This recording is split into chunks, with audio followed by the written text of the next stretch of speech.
2023 wasn't a good year for the Carolina Panthers, but I'm trying to make 2024 a better one for myself. Get started on your resolutions with Factor so you're ready for the new year. Factor's ready-to-eat meal delivery takes the stress out of meal planning and sets you up for success in the new year. Skip the grocery stores, prep work, and cooking fatigue. Instead, get chef-crafted, dietitian-approved meals delivered right to your door. With over 35 meals to choose from per week, including keto options, calorie smart, vegan plus veggie, and more, plus over 55 weekly add-ons, you'll have a ton of nutritious and flavorful options to kickstart your resolutions. Skip that overpriced takeout trap. Factor is cheaper and way more delicious than takeout. Get chef-crafted, restaurant-quality meals delivered right to your door, and they're ready to heat and eat in just 2 minutes, which means more time for you. Head to factormeals.com/C350 and use the promo code C350 to get 50% off. That's code C350 at factormeals.com/C350 to get 50% off. Looking for a fun way to win up to 25 times your money this basketball season? Test your skills on Prize Picks, the most exciting way to play daily fantasy sports. Just select 2 or more players, pick more or less on their projected stats, and place your entry. You could turn $10 into $250. Right now, Prize Picks will match your first deposit up to $100. Just visit prizepicks.com/fan and use code FAN. That's code FAN at prizepicks.com/fan. Must be present in certain states. Visit prizepicks.com for restrictions and details.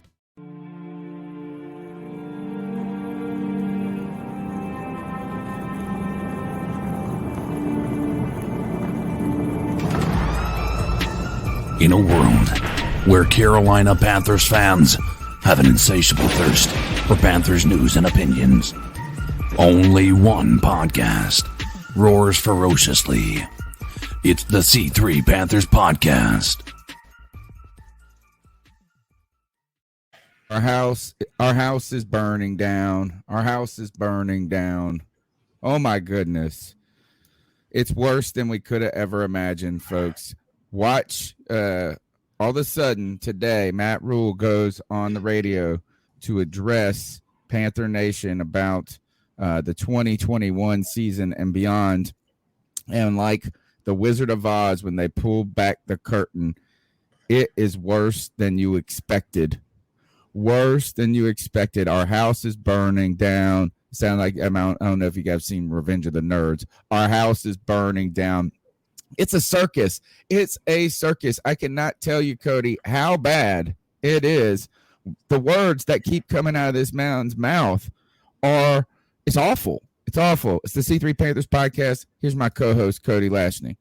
Tony Dunn, I really don't know who is accepting all these interviews for Matt Rhule. Like, I know he has an obligation to speak, but every time he does, he just gives Panther fans more ammunition to just trash this man. Every time he speaks, he shows and demonstrates that he doesn't know what he's talking about, that he can't evaluate talent. And this interview that he did today on WFNZ, Tony, you kind of alluded to it. It takes the cake, man. This guy has foot and mouth disease. We're here to break it down on a Wednesday night. And you know what, Tony? As always, we're going to do it with the best Panther fans in all of YouTube. You already know them and love them. It's our boy Drew, ATX19, JG Lashley, Karen Choi, Matt Knows Nothing, Rex Smith, Shane Bradfield, Supreme Leader, Underground West, Zach Rose, Zach Simmons, 13, Tony Dunn. Ain't nothing to it but to do it, brother. Let's roll. Do you mind if we do it on Thursday night instead of Wednesday night? Yep. Dude, my nights are so fucking backward, dude. Yeah, whatever night it is, whatever day that ends with a Y, it is. Happy to be here. We're streaming, it feels like. We are streaming. All right. So we're going to listen to the Matt Rhule interview and react and pause it and talk through it as we go through. On top of that, I want to remind everybody to smash the thumbs up button. Check out the C3 Panthers Podcast, the longest running Panthers podcast. It's live on Tuesday nights. We got a lot of cool content coming out in the future, or right now and in the near future about the draft coming up. The what is it? Not the Senior Bowl, the Combine, There's a lot of free agency. We're gonna have to do a lot of work on free agencies with free agents with the team and beyond, targets and eventual acquisitions. But right now we got to continue to, I guess, clean up this mess that has become the Matt Rhule era. And I just want to say before we get started, Cody, is that Matt Rhule has not been fired yet. But I'm telling you, dude, couple more interviews like this, and I don't know how he's going to do it. He's going to pull a Joe Judge and talk himself into getting fired. You know, Joe Judge, if he would have just kept his mouth shut, probably would have still had a job for one more year as they tried to find their GM and some different things. But I tell you, he talked himself out of a job. Today, David Culley got fired. It's not too late. Just because it didn't happen on Monday doesn't mean it's not going to happen. I'm not sure it's going to happen, but boy, this audio, I'm waiting. I thought the post-game press conference that he did on Monday was bad. I was expecting David Tepper to crash through the wall like the Kool-Aid man and fire him. But this radio interview today is a lot of stumbling, a lot of bumbling, a lot of excuses, and a lot of just bad takes. So let's go ahead and jump into it and see what this Matt Rhule had to say today. And I'm starting to feel bad for the dude. Like, it's like, not for him necessarily, but like, it's like, gosh, it's ugly. It's like a car wreck. Well, and then at a certain point, I want to say that maybe he did 2 interviews. Did he do 1 or 2 interviews? Because there was a bunch of things that were again. Yeah. Okay. So then at a certain point, he kind of elicits sympathy and talks about how he can't go to Hornets games because his family is going to get booed and just, he makes it sound like they're going to be tormented by fans. But people are not booing his kids, his wife. Yeah. They're booing him, man. Yeah. There's so much to get into, Tony. I mean, this guy has foot and mouth disease, if anyone ever had it. Well, time to insert foot into mouth. Here we go. Panthers head coach Matt Rhule joins us now on the Mac Attack on FNZ. Coach, we appreciate you being a stand-up dude and coming on here with us, man. How you doing this morning? I'm great. I'm glad to be on with you guys. All right. Thank you so much for coming on. The first thing, because you're hearing all these various reports, I know you probably hear about them too, and it creates this, confusion among the fans. There's been this talk that, hey, your OC hire, the Jay Glazer report, the OC hire is going to maybe determine if Matt Rhule stays. Like, have you been told that hey, your status hinges on the hire? Have you been told flat out by David Tepper, hey, you're safe, chill out, don't listen to this, you're safe? Yeah, I've never been told that my status depends on who I hire. In fact, every conversation I've had with David Tepper has been, I think I saw him twice Monday, twice Tuesday. It's always been long-term vision. Like, hey, we know what we need to do. We know we need to build the backbone of the team. To control the line of scrimmage. We know we need to solidify ourselves at quarterback. We know we need to, get the staff where we want it. So it's all been that. So I've been pretty consistent. I'm smart enough to know I'm not going to speak for somebody. I'm not going to speak for the owner, but he's never talked any other way other than, hey, go out and hire a great staff, guys you believe in. But more importantly, let's turn our attention to free agency, both our own guys that we want to re-sign, and then let's get started on the next guys. Let's get ready for the Senior Bowl, the East-West game, and then let's attack the draft. And hopefully, guys, there's a combine this year, and we can attack all those things. Yeah. Coach, you use the word process a lot in talking about building your program here, but it seems to hit a regression this year and gone backwards. Why do you think the process in your mind is still working the way you think it is? Well, and let me just say this, I think when I say that, okay, I just try to say hey, we have a goal we want to get to. We want to build a Super Bowl champion. I think when we took over in 2019, it was the end of a great run and it was a time for a turnover. It was time to rebuild the roster. So there had to just be a plan in place. And so when I say the word process, I just mean hey, just methodically just trying to attack that plan. At first I was doing it with Marty. Now I'm doing it with Scott. And man, this is a players' league, and so you have to revamp the roster. And there were some good pieces left over. Guys like Shaq Thompson, guys like Christian McCaffrey, DJ Moore. But we lost a lot of great pieces: the Luke Kuechlys, the James Bradburys, the Greg Olsons, just go on and on and on and on. So, year two, the record's the same. It's 5-12. Man, it absolutely infuriates me and pisses me off and makes me mad. I mean, I'm not sitting here saying like, "Hey guys, everything's fine," but I do have to do a good job of taking a 50,000 foot view and saying, okay, how do we have a roster like they had in 2015? Well, the way you do that is Derek Brown, becomes a great player. Brian Burns becomes a Pro Bowler. J.C. Horn becomes one of the top corners in the National Football League. Jeremy Chin becomes a dominant player. DJ Moore becomes a dominant player. Christian McCaffrey, we get him healthy, he becomes a dominant player. Timo, we re-signed Timo, but we build the O-line along. So it's not where you want it to be, but I think the steps we made defensively this year, and they weren't enough. Like, I can tell you, if you talk to Phil Snow, he's not satisfied at all with defense. But when we had our guys out there, we were pretty healthy up until kind of the end of the year. I think we were one of the better defenses in the National Football League. It's just that you can't do that on both sides of the ball in the modern era in today's draft. When the salary cap went backwards, it wasn't like we had more money to go out and make big signings. So I feel like the roster's better now than it was after the exodus of 2019. I feel like guys like Tommy Tremble. All right. Yeah. Pause number one. Reaction. My reaction to this is that he implies that, okay, how do we get back to that 2015 level of dominance? And then he starts mentioning players like we saw a progression in those players. I mean, the first player he mentions is Derek Brown. He said, you draft Derek Brown, Brian Burns goes to the Pro Bowl. And dude, like to him, Brian Burns being selected to the Pro Bowl, that's like a feather in his cap almost, right? He thinks that like says something good about him and his coaching staff.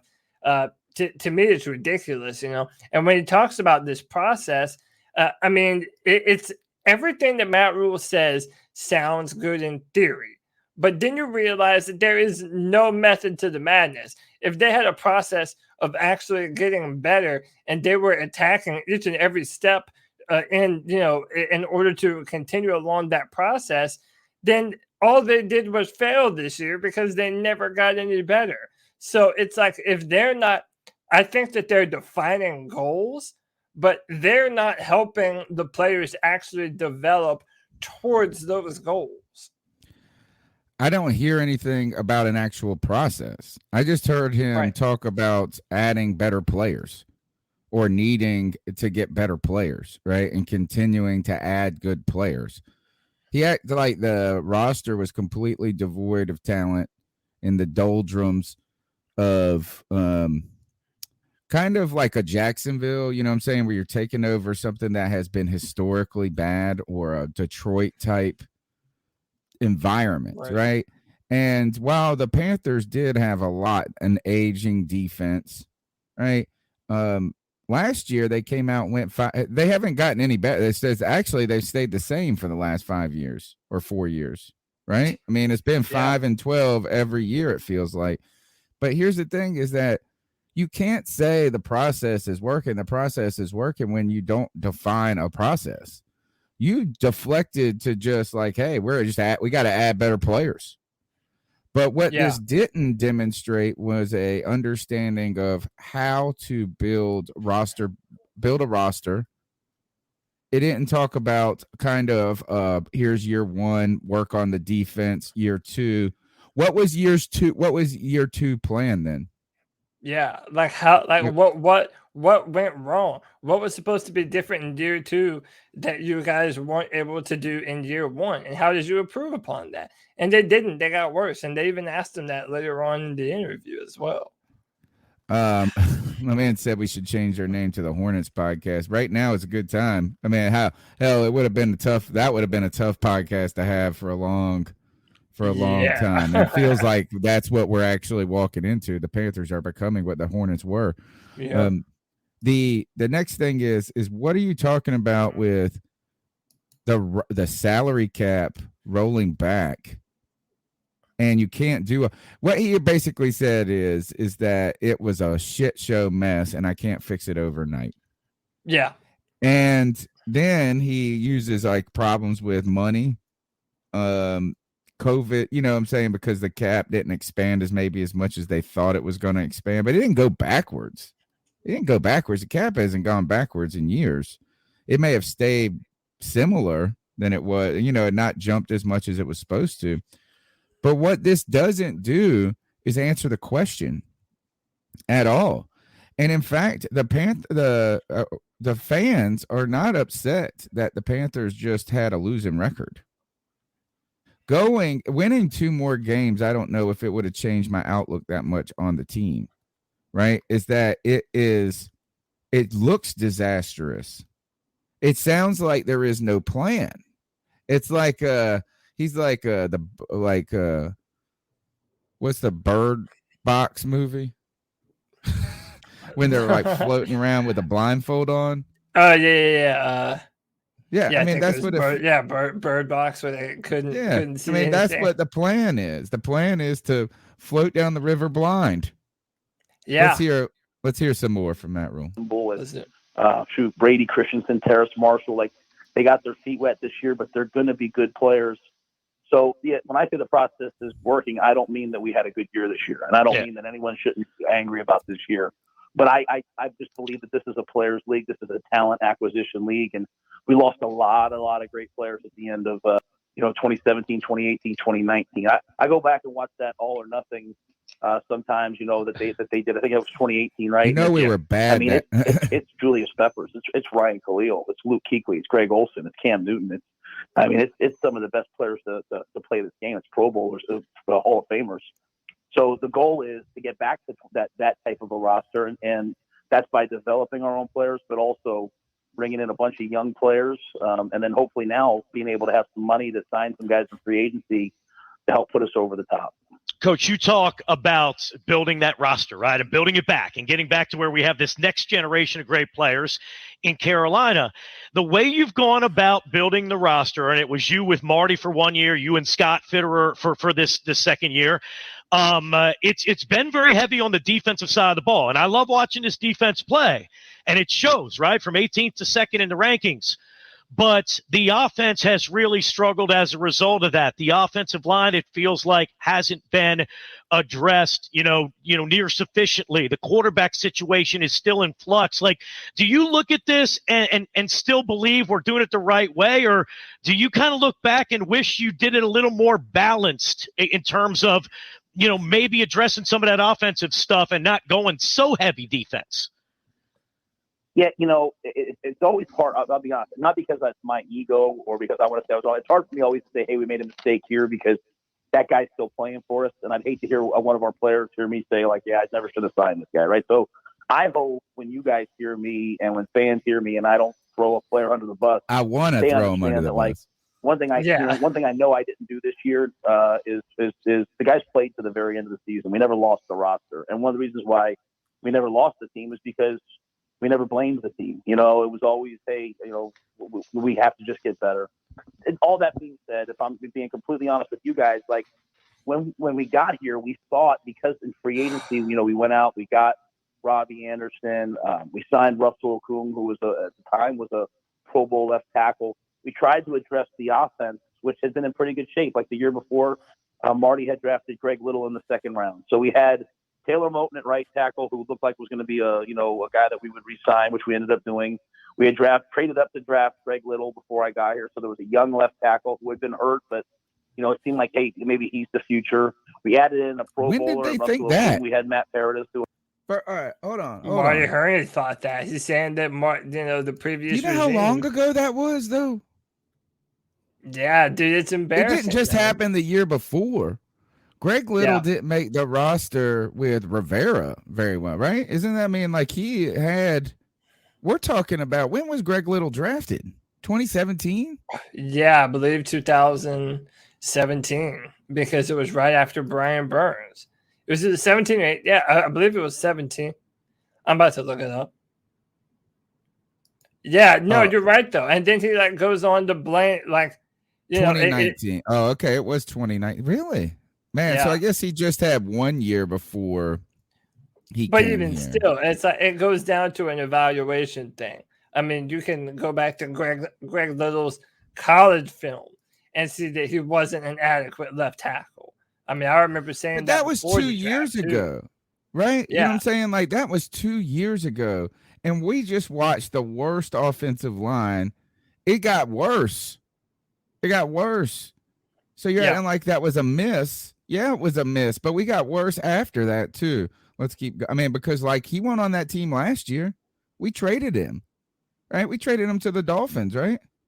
Yeah, we traded him. Or was to the that Dolphins. That wasn't this year? Was it? Did we trade him this year? that was early in this year. Yeah, Yeah, because remember we were debating whether or not it would be Cam Irving or Greg Little potentially holding down the left tackle spot. Right. We were like neither of them. Okay, this is where it starts to get really bad, folks. Yeah. Unfortunately, got hurt this year.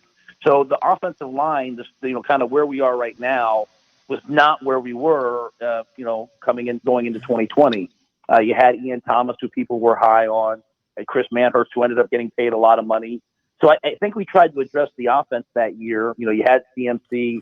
We tried to address it in free agency. We signed Teddy, we signed Robbie, we brought in Russell, and we had some veterans there. If you looked over at what happened on defense, I think there was 9 free agents that year on defense coming off the defense from 2019, and I think they all left. That might be 8 of the 9 left, and then obviously Luke retired. So it wasn't really a matter of, hey, what's our preference? When we looked at the D-line board, there was K'Wan Short.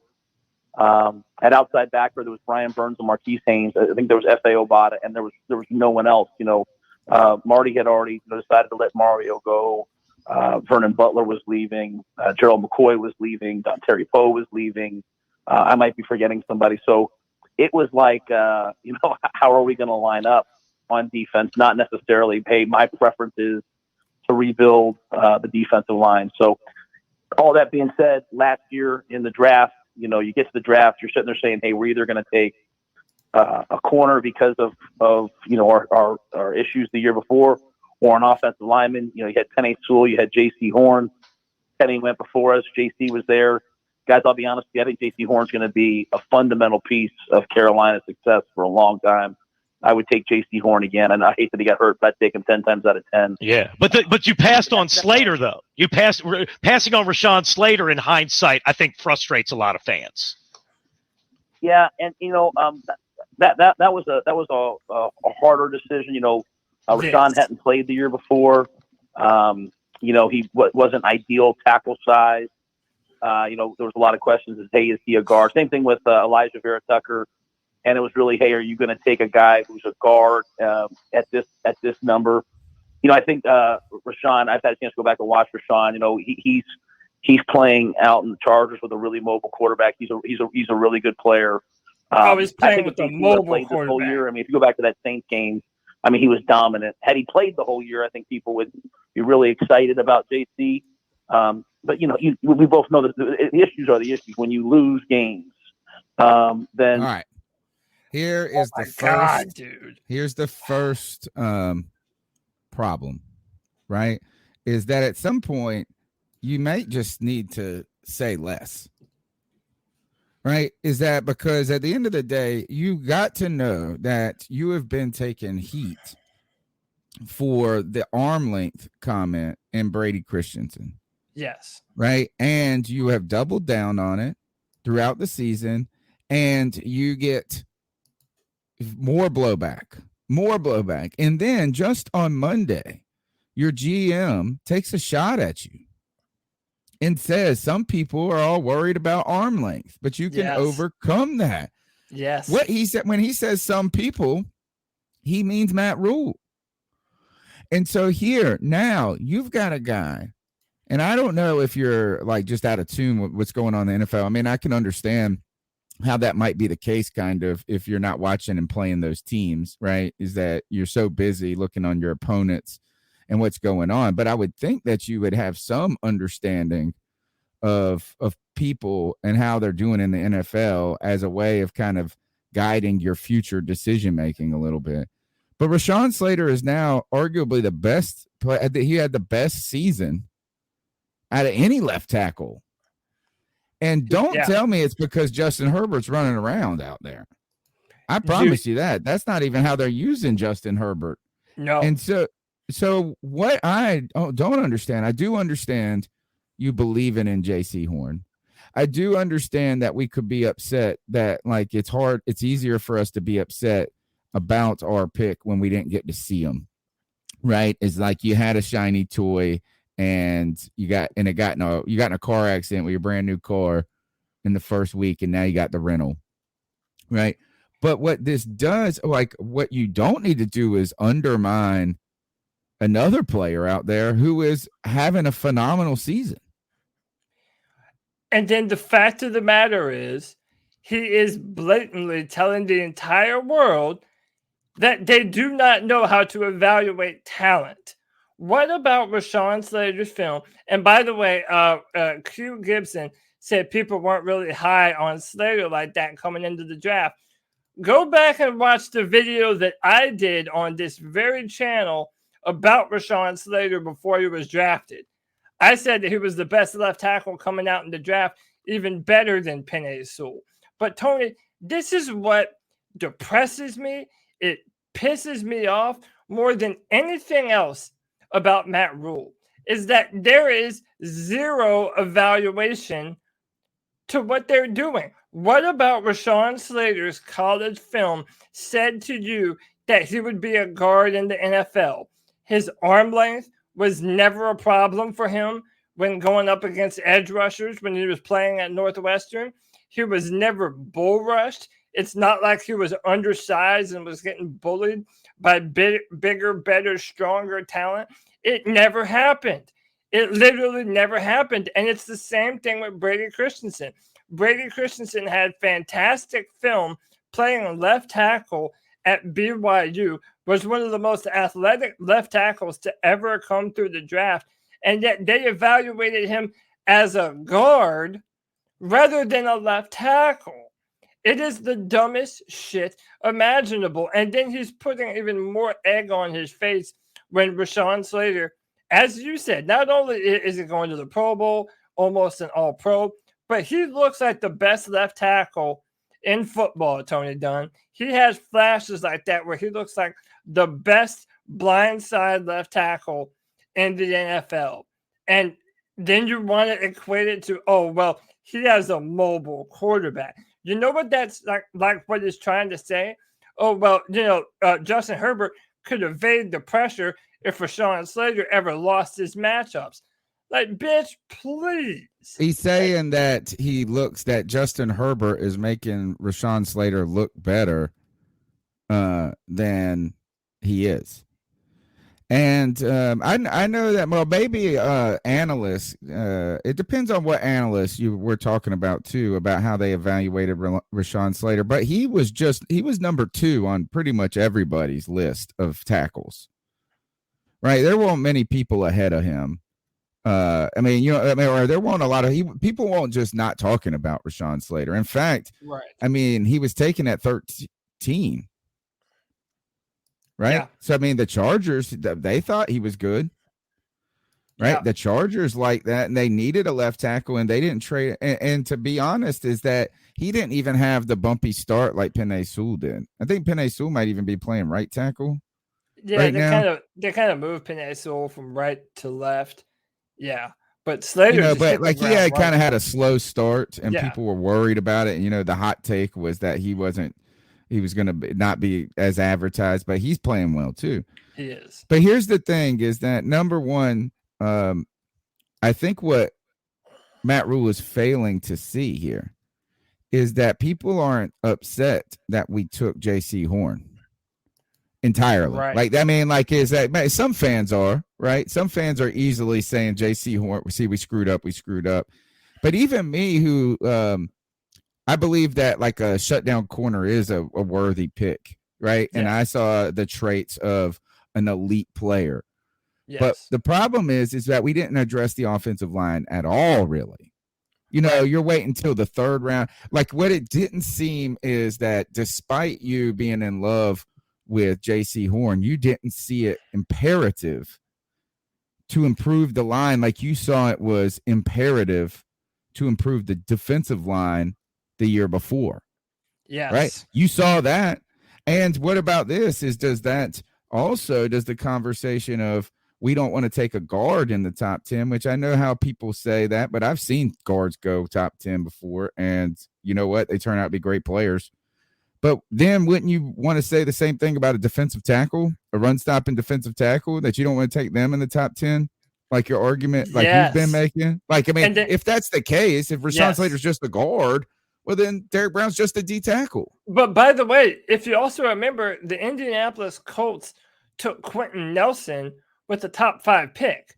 Are you going to tell me that an elite level guard isn't worth that pick? I mean, look at what Quentin Nelson's doing right now. I mean, I think an elite level player is worthy of an elite pick. Yes, 100%. It's like, I mean, except for like a kicker, right? You know what I mean? Like, other than that, every position that's going to play a lot of downs, having an elite play, like the best of the best at that position, is not a bad thing. It doesn't make your roster worse. That's for sure. Particularly when you don't have any answers at guard either. So this is where we're upset. And here's the last point I want to make about this arm length thing. I think I'm on to something. And I said this before on our podcast. This might be a weakness of his evaluation that stems from not being at a top school in college. Matt Rhule had to get 3-star recruits and get them to play like 4-star recruits. Yeah. He had to hope that he could find guys and mold them into what he wanted, right? Because Temple and Baylor weren't getting the top commitments, but they were playing teams. They're playing teams that have better players, right? And you think about this, if you think of one of the big accomplishments that Matt Rhule did was beat Penn State when he was at Temple, right? And so same Philadelphia, 2 Pennsylvania teams, the big brother and the little step brother. Temple never would get the recruits that could compete. So, like Penn State is always going to have the advantage. It's like Alabama. They just have the better players against Cincinnati.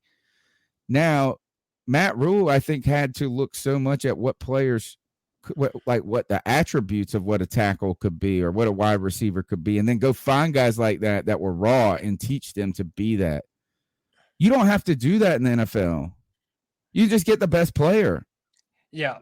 You get the best player. And, if you remember, we have like a multi-million-dollar analytics department. What about their evaluation process is in any way analytical?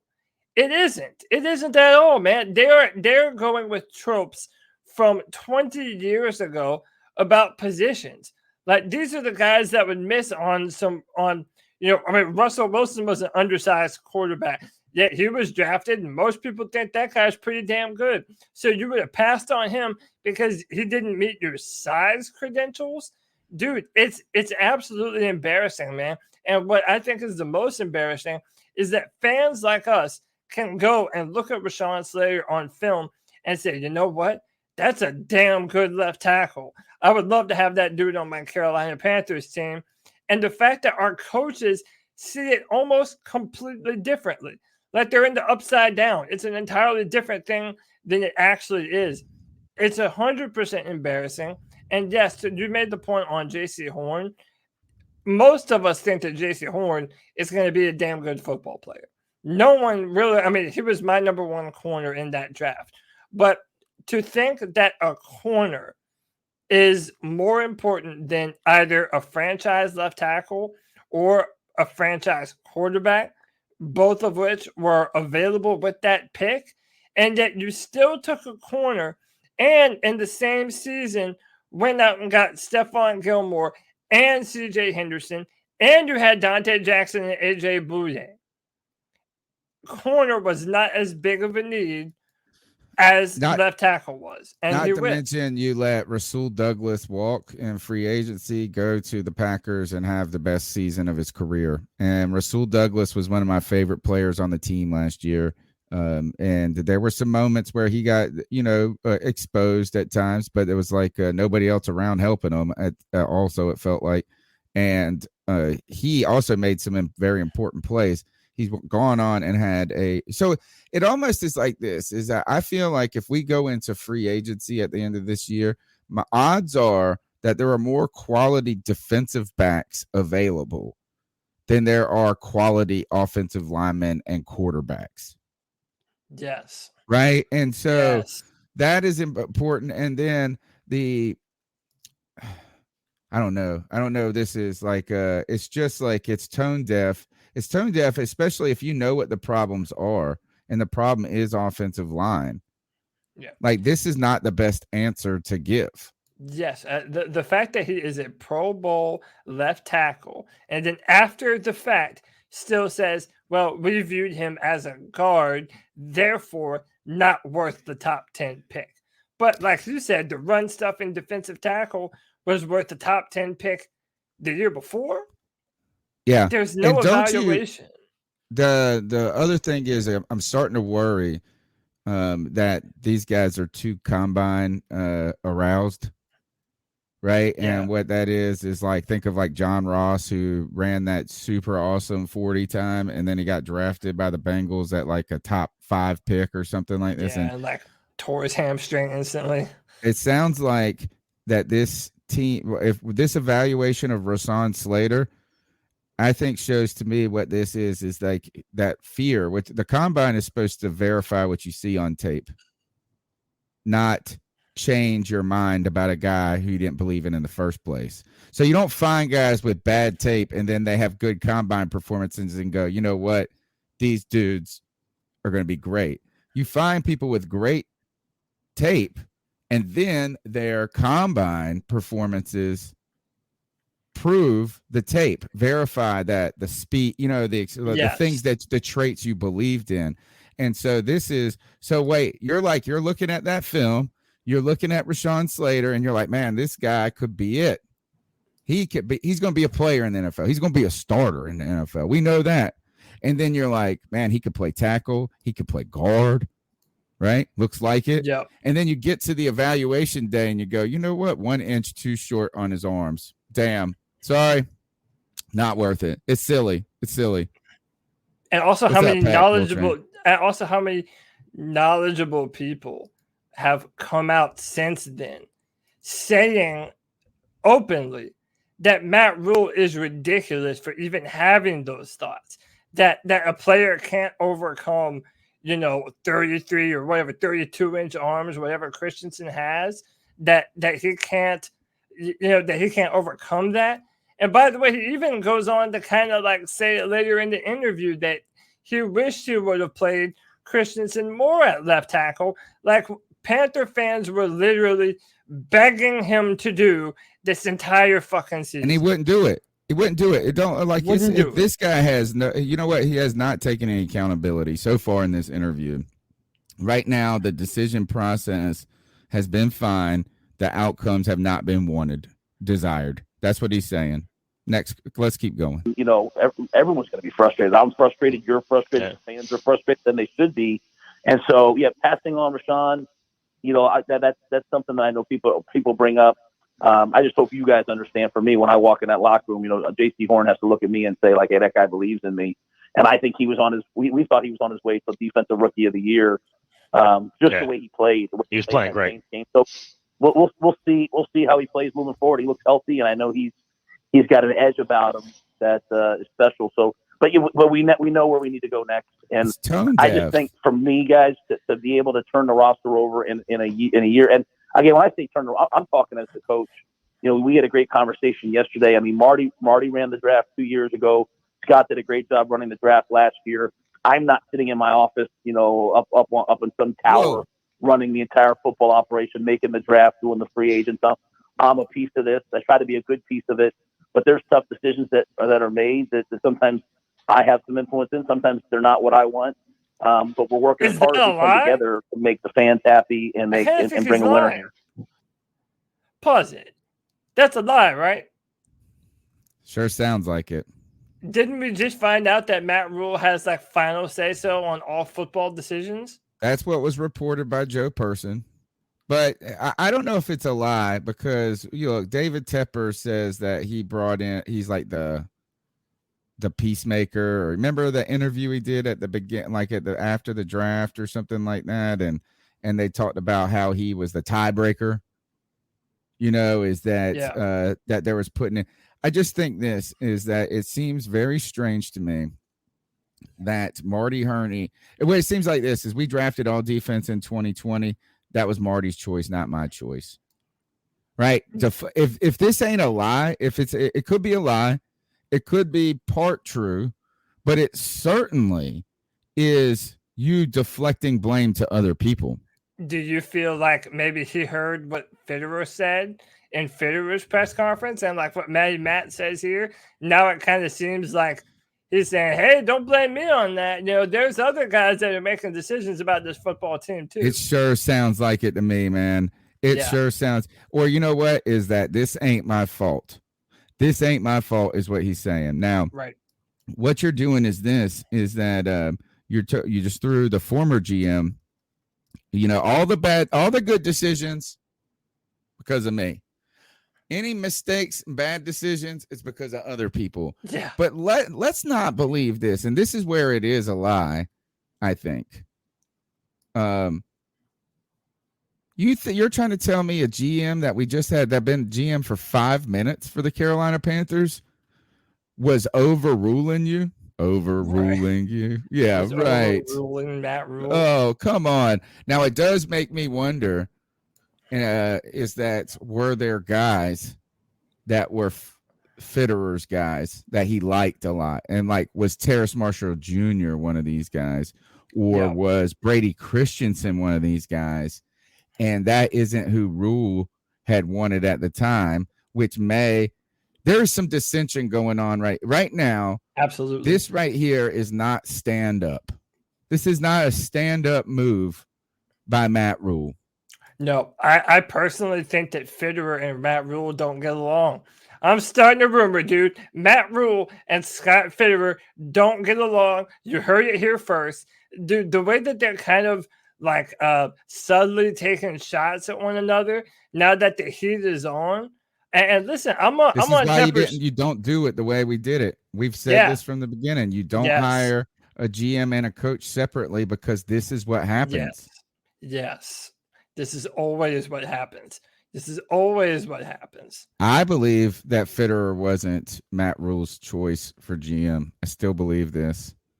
Matt Rhule was really slow to speak after the hiring of the GM, Scott Fitterer. Guess who was there introducing him? David Tepper, who wasn't there live in person, was Matt Rhule last year when this happened.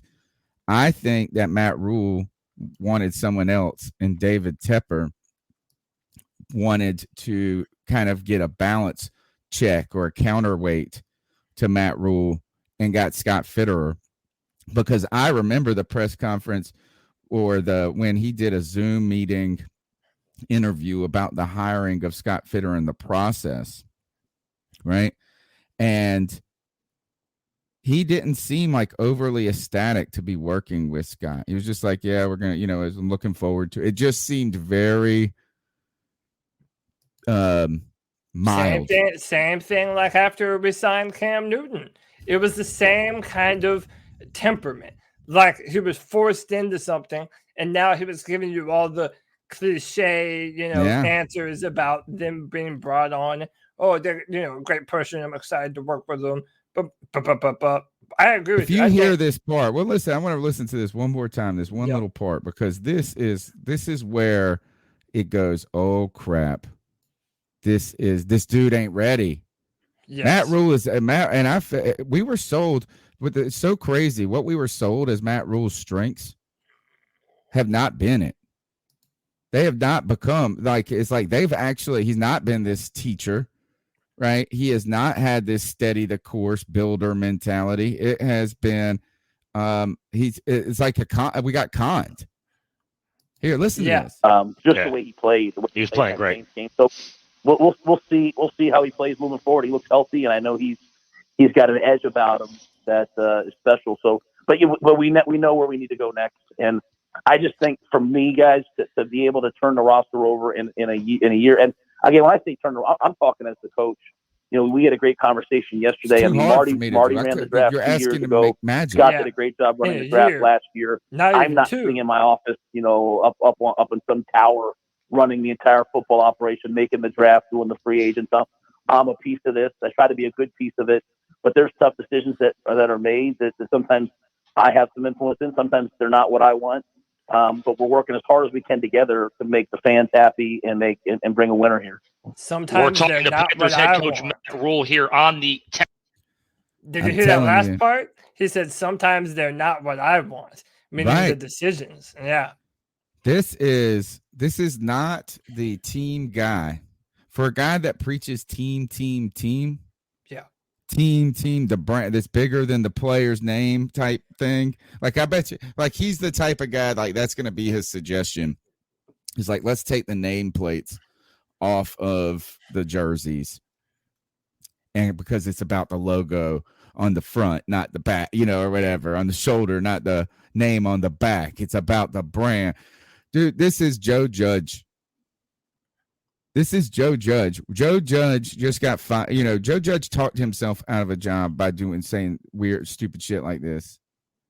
I'm telling you, this is not good. Not good. No. Guess what? Coach, in talking about fan frustration, the fans have been loud and boisterous, whether it's on social media, at the Hornets games, chanting your name. They've made it known that how they feel about you right now. Do you hear that noise, and how do you respond to the fan backlash towards you right now? You know, I didn't hear it at the game. You know, obviously my son's on the field with me. You know, he you know, after the game he told me about it. You know, my wife was at the game with our young daughters. You know, she told me about it. You know, my response to our kids is always, hey, if you want the good, you have to take the bad, you know. And, you know, I know it was college and it was different, but there was a lot of backlash against me at Baylor. I was a guy from New York City that moved to Texas to replace a guy that, you know, had just almost taken them to the national championship games and was fired wrongly. And all I did was take his championship program and go 1-11 the first year, and so I was not Didn't real they have popular a there. Sex cover up, and so all I learned he came off Art Briles. We're losing, so what should I do? I shouldn't cry about it. I should just try to get us to the point where we're winning. You know, the Hornets game, I just kind of told Brian, like, hey, buddy, I don't think we're going to be able to go to any Hornets games this year, and you know, I just try to be the best father that I can be, and. So what does it impact me? You know, no, I mean, I wish people were excited, but they'd be excited if we were winning, and no one's more angry that we're not winning yet than me. I just know that I've got to do the right things this offseason with Scott and with our coaches to get us there so that people are excited next year. You know, does it affect my family? Yeah, absolutely affects my family. And so I feel bad sometimes that my job puts my kids in a position where, you know, they feel not wanted, but that's all part of it. I signed up for it. I chose it. And I'll say this, there's a lot of people in Charlotte. I mean, there's a lot of people in Charlotte who have gone way, way, way out of their way to be supportive of me, but more importantly of my wife and kids that treat us well. So, you know, I understand it. I just hope that I can do a good enough job as the coach to put a product out there, you know, that people feel excited about. All right. This has gotten a lot of, this part of the interview had some legs on the internet today. Yes. I saw Brett Coleman tune in and say that Panther fans that do this, that are booing at his children and his wife, are like basically scum. And let me tell you, he got ratio too, man. All his comments and quote tweets, he heard about it. Brett Coleman did? Yeah, Brett Coleman. We should give him the opportunity to come on the show and apologize. He said, this is another excuse, another deflection. And don't worry, you should say, son, look at this badass house you got. Look at this, how you're set for life now because we made $64 million or whatever it is. Don't be. I have trouble feeling sorry for people that got the best life. It's like when rich people are crying so much about the taxes and how the system is screwing them. You're the ones that run the shit. So let's not feel sorry for billionaires and trillionaires. But I mean, at the same time, I do want to bring up that, like, I thought the guys that had the Fire Matt Rhule t-shirts were cool behind the game day. You know, they invested their money. They went and planned this. It was, you know, thoughtful, and maybe one time where you get it going. But I do think it's kind of cruddy that, like, people are making it about them now, where they're trying. It's like becoming hip to start the Fire Matt Rhule chants at the Hornets games. I don't think that's, you know, it's like, I think it's getting played out. Like, it's not very classy. It's not classy. But I do think you could have the opinion that firing Matt Rhule, I don't think it's unfair. I do think you could be classy about it. The kids, I mean, I don't even think they were at the game. He was just saying, we can't go to Hornets games because you might get the Fire Matt Rhule chant broken out at any moment.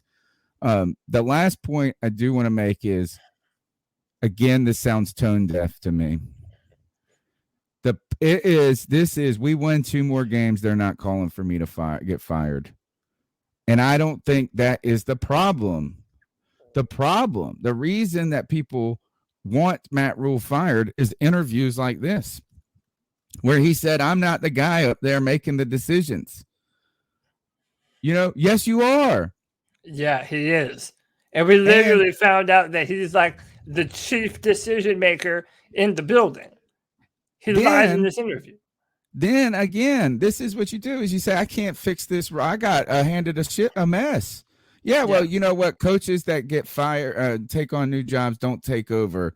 Generally, like, the only people that get to take over the best job is Mike Tomlin, because he was anointed by, like Bill Cowher stepped away. Like, it's like, my time. He's bowed out, right? But usually you are taking over terrible clubs, right? But this idea that no one is upset with the lack of talent, saying that the talent level on the team was really good when you got here and you didn't make the most of it. What we're upset about is the process. The plan is a non-planned plan. There's no plan, right? The problem wasn't that we got worse from last year to this year. The problem is that we got worse without getting stronger. Well, he mentions it later in the interview. They talk about the backslide from last year. There was some games that were 3-point difference to now most of them being 14-point difference.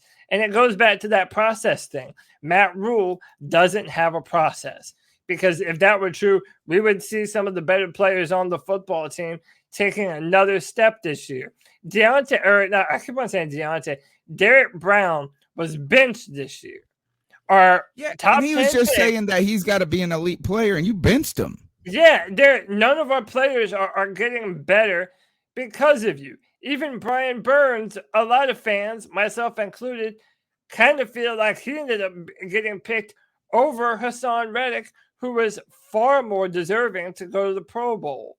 I mean, it's one of those things where it's like nothing he says is actually true when you look at the football team. And man, son, I know that this is tough to hear. They're booing us, but I'm not doing a really good job. And you know what's tougher to hear is the phone call, the guys on the dead silence on the other's end when I fired those guys. How do you think their families feel, Matt Rhule? They ain't getting Shannon. How's Joe Brady's family feel? I know he's young and single, so it might be okay there. But Pat Meyer, right? You just fired 2 defensive line coaches back to back in 2 consecutive years. You fired Chase Blackburn. Now, I'm surprised Chase Blackburn made it from last year to this year, but come on. Again, you're out there firing people, and then you want us to feel sorry that people are saying fire you? Yeah, no one should feel sorry for him. No one was booing his children. They were booing him, and Panther fans have every right to do it. And, of course, they're going to boo you at a game. Like, that's the Panthers game, of course. All right, let's keep going. Don't want to be frustrated with.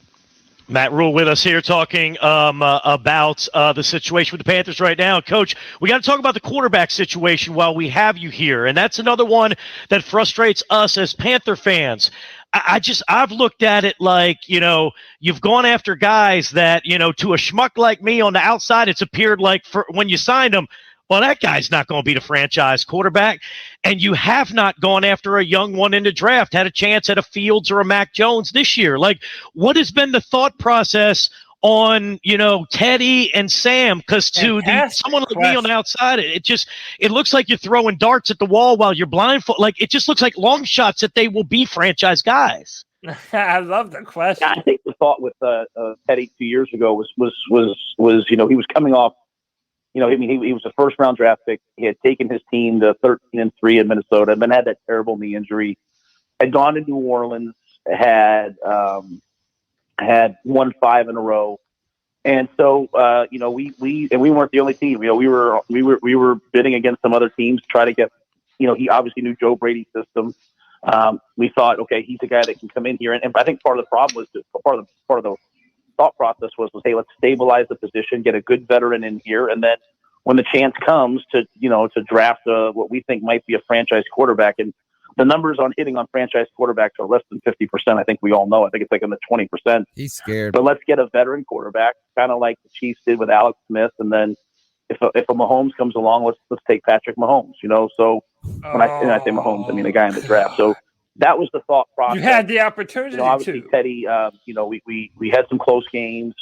There was a lot of frustration with Teddy. Obviously, the people of the city love Cam Newton. Cam's awesome. Was a great player. Is a great player. Is a great teammate. Was one of my favorite parts of this year was being a part of him.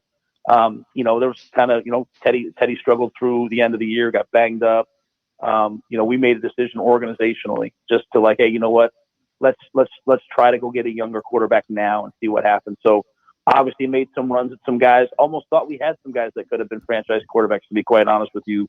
One thing I hope you guys know, I hope the fans know, is it's not just that it's not throwing darts at the wall. We have taken as many shots as possible at finding the right person that can win a Super Bowl. That's exactly throwing the darts at the wall. You made the trade for Sam. Felt like. All right, let's stop right there, and then he's about to talk about the Sam Darnold trade. Stupid. He, in one hand, told us what would have been a great plan. He described a great plan. And then didn't follow his plan. And then didn't do the plan. It's and like they didn't do the plan. Wait, what? So you're trying to say this is that that fans are frustrated with you and you can't go to Hornets games, but fans were frustrated with Teddy Bridgewater, so you just get rid of him. You just said that. You just said that you bent to fan pressure, right? Yeah. And that you didn't. You decided to go a different way. Okay, no problemo. No problemo. You could have stuck with Teddy and executed the plan because you were right positioned. You were solely positioned to do exactly what you said you wanted to do, which is have a veteran bridge to a young elite quarterback. And you're sitting there at 7, and you've got Justin Fields and Mac Jones, who you said, by the way, Mac Jones is going to be a great player, right? You puffed him up before the draft after the Senior Bowl. And you didn't even you got scared. He pissed his pants. Yeah, he peed his pants. And you're 100% right. They said that they had a plan, and then they didn't follow their own damn plan. I mean, literally, if that was the plan, you could have done literally exactly that. You could have kept Teddy Bridgewater and then drafted Justin Fields. I mean, you could have done that and then didn't because you flinched before you ever had the opportunity to. And it goes back to evaluation. He said, well, these rookie quarterbacks, that come in and they struggle, basically said that it's a crapshoot picking from young quarterbacks. So which is it? Were you waiting for your opportunity to draft a franchise quarterback, or were you trying to go the free agency route? He's talking out of both sides of his mouth. He's absolutely talking out of both sides of his mouth. And you went and got Sam Darnold.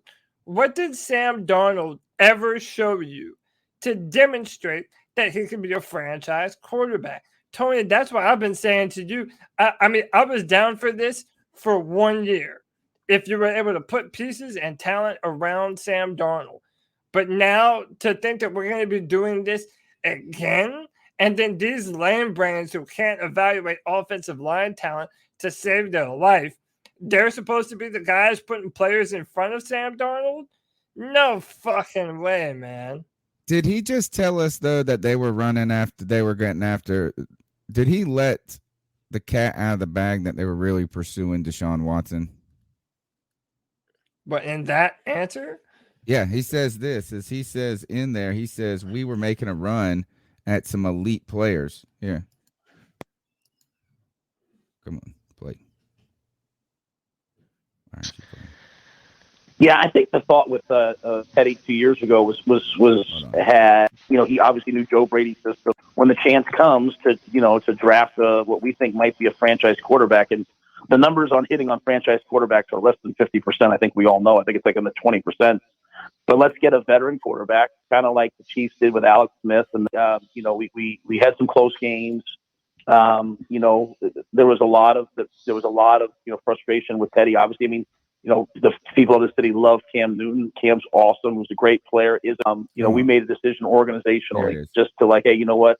Let's try to go get a younger quarterback now and see what happens. So obviously made some runs at some guys. Almost thought we had some guys that could have been franchise quarterbacks, to be quite honest with you.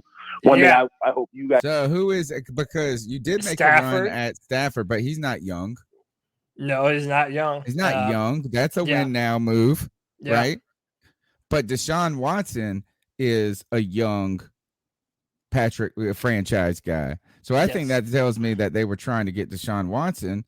But here is the thing is that when you didn't get Deshaun Watson, that doesn't mean you had to go get Sam Darnold. No. And the Sam Darnold thing could have worked, right? And I mean, in theory, is like we were wondering if it could work. I mean, there was a potential you hit big on it.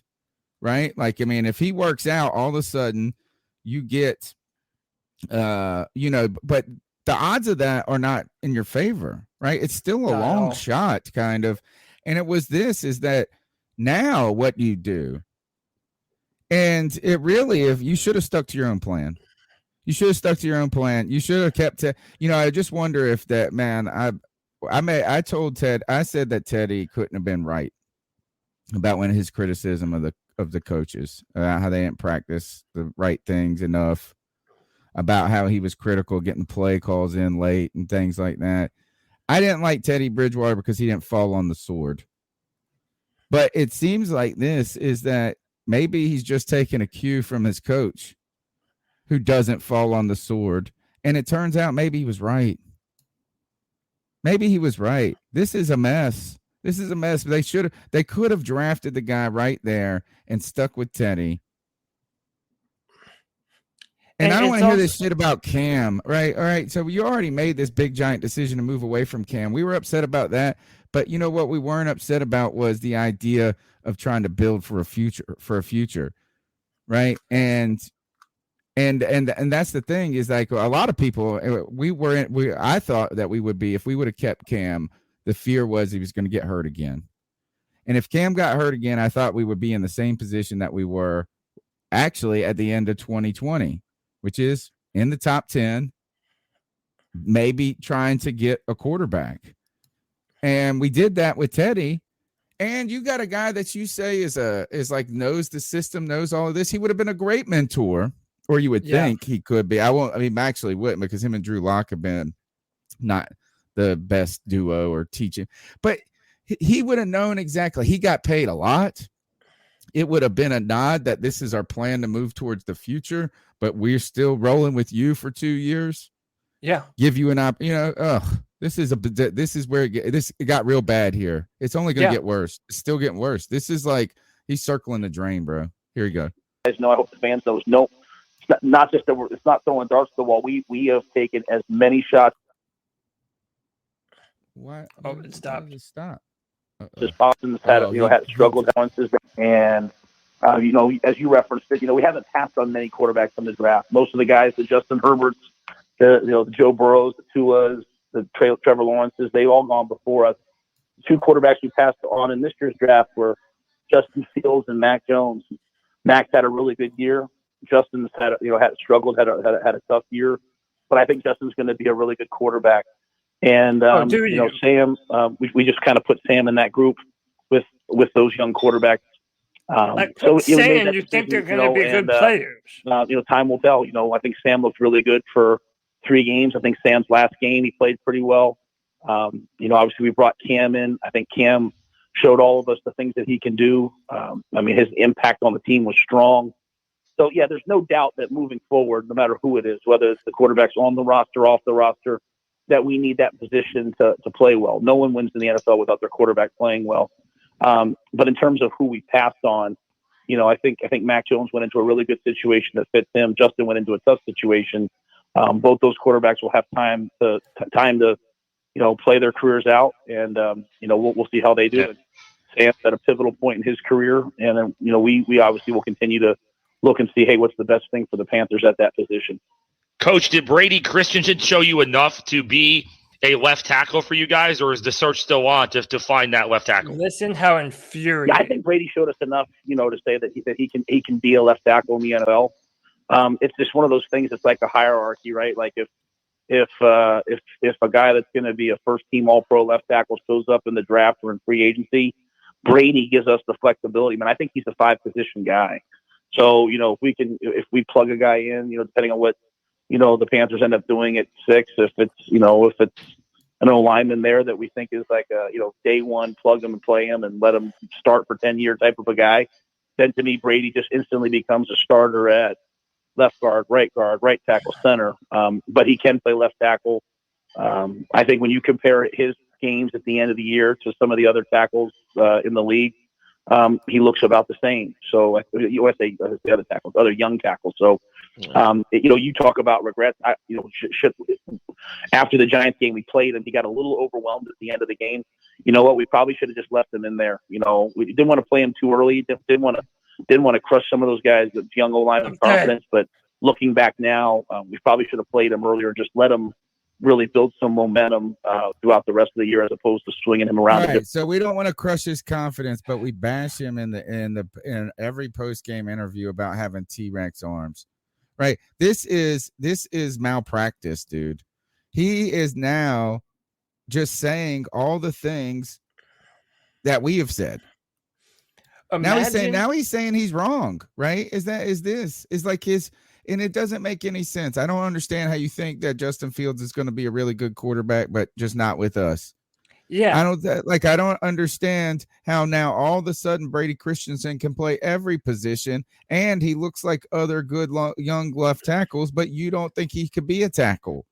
And then if you think that he can be left tackle, if you thought that from the limited sample size, you saw a left tackle, imagine what you could have seen if he had gotten the opportunity to start against the New York fucking Jets. He could have been so much further along in his development. As soon as we started as soon as that Cam Irvin was injured, why not just play him and just give him time? The other thing is you weren't playing him at all when it didn't matter. Right? I mean, you could have been using this time on all of these guys to try to figure out what you have. You wasted opportunities to figure out what you have, how much you need to prioritize.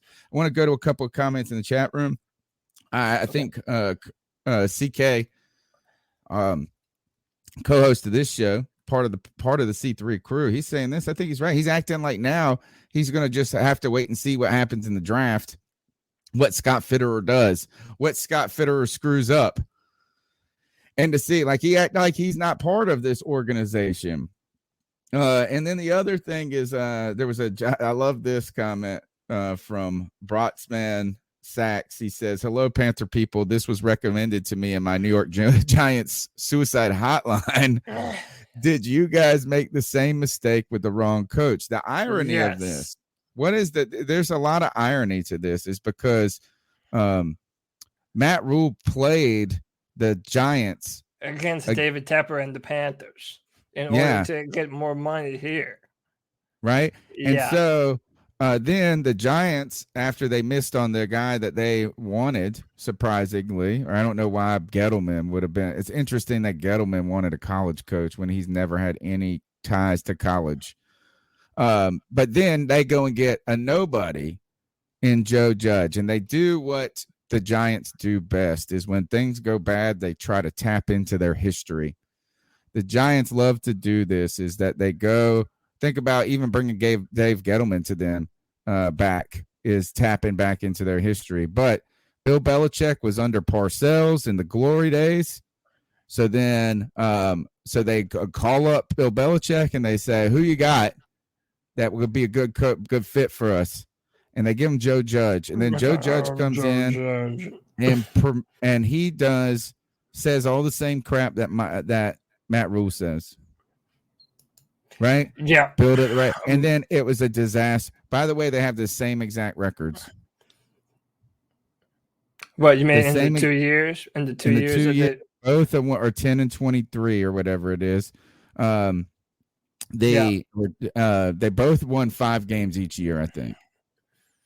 Yeah, I mean, look, both the Giants and the Panthers got finessed.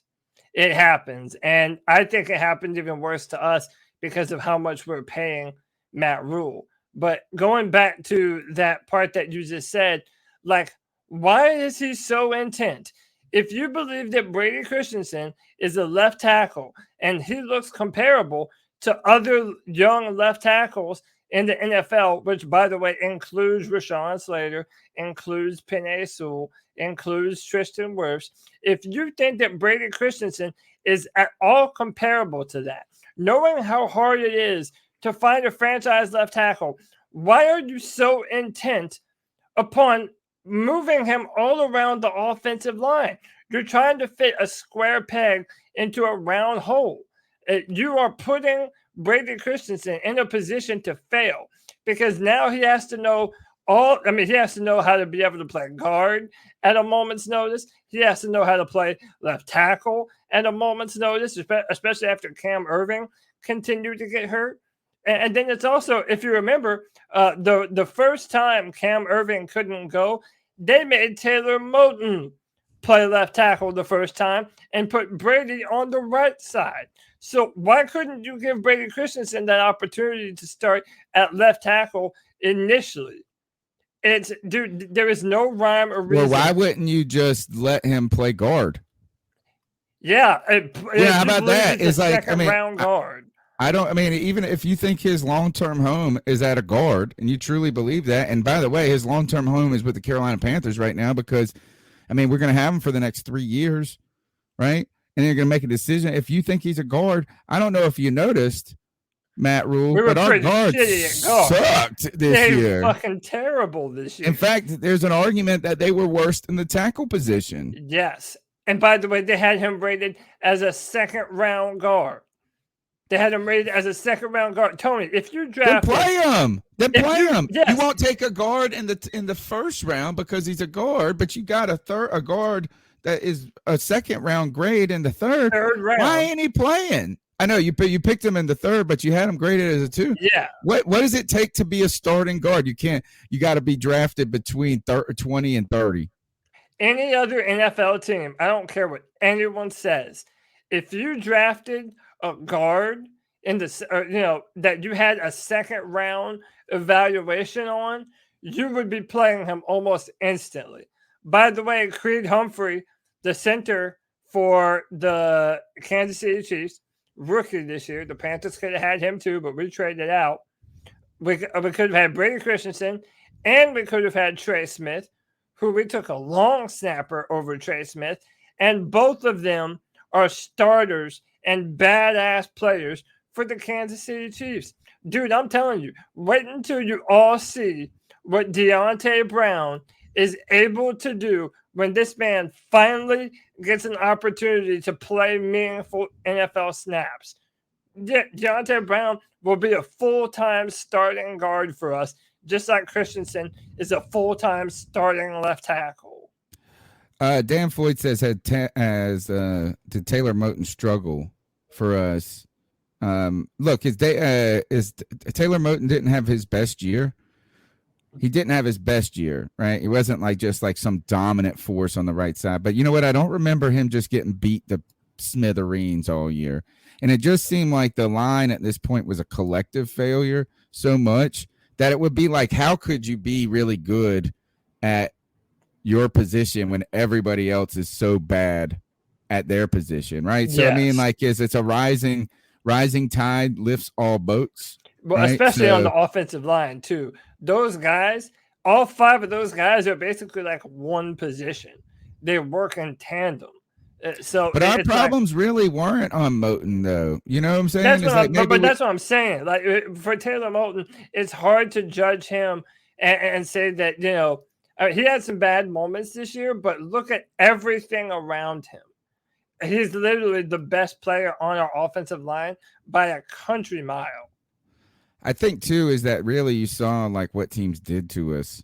It was easy to beat the Panthers offensive line. It's stunts all day long. I mean, just stunt after stunt, and it was all going towards the middle.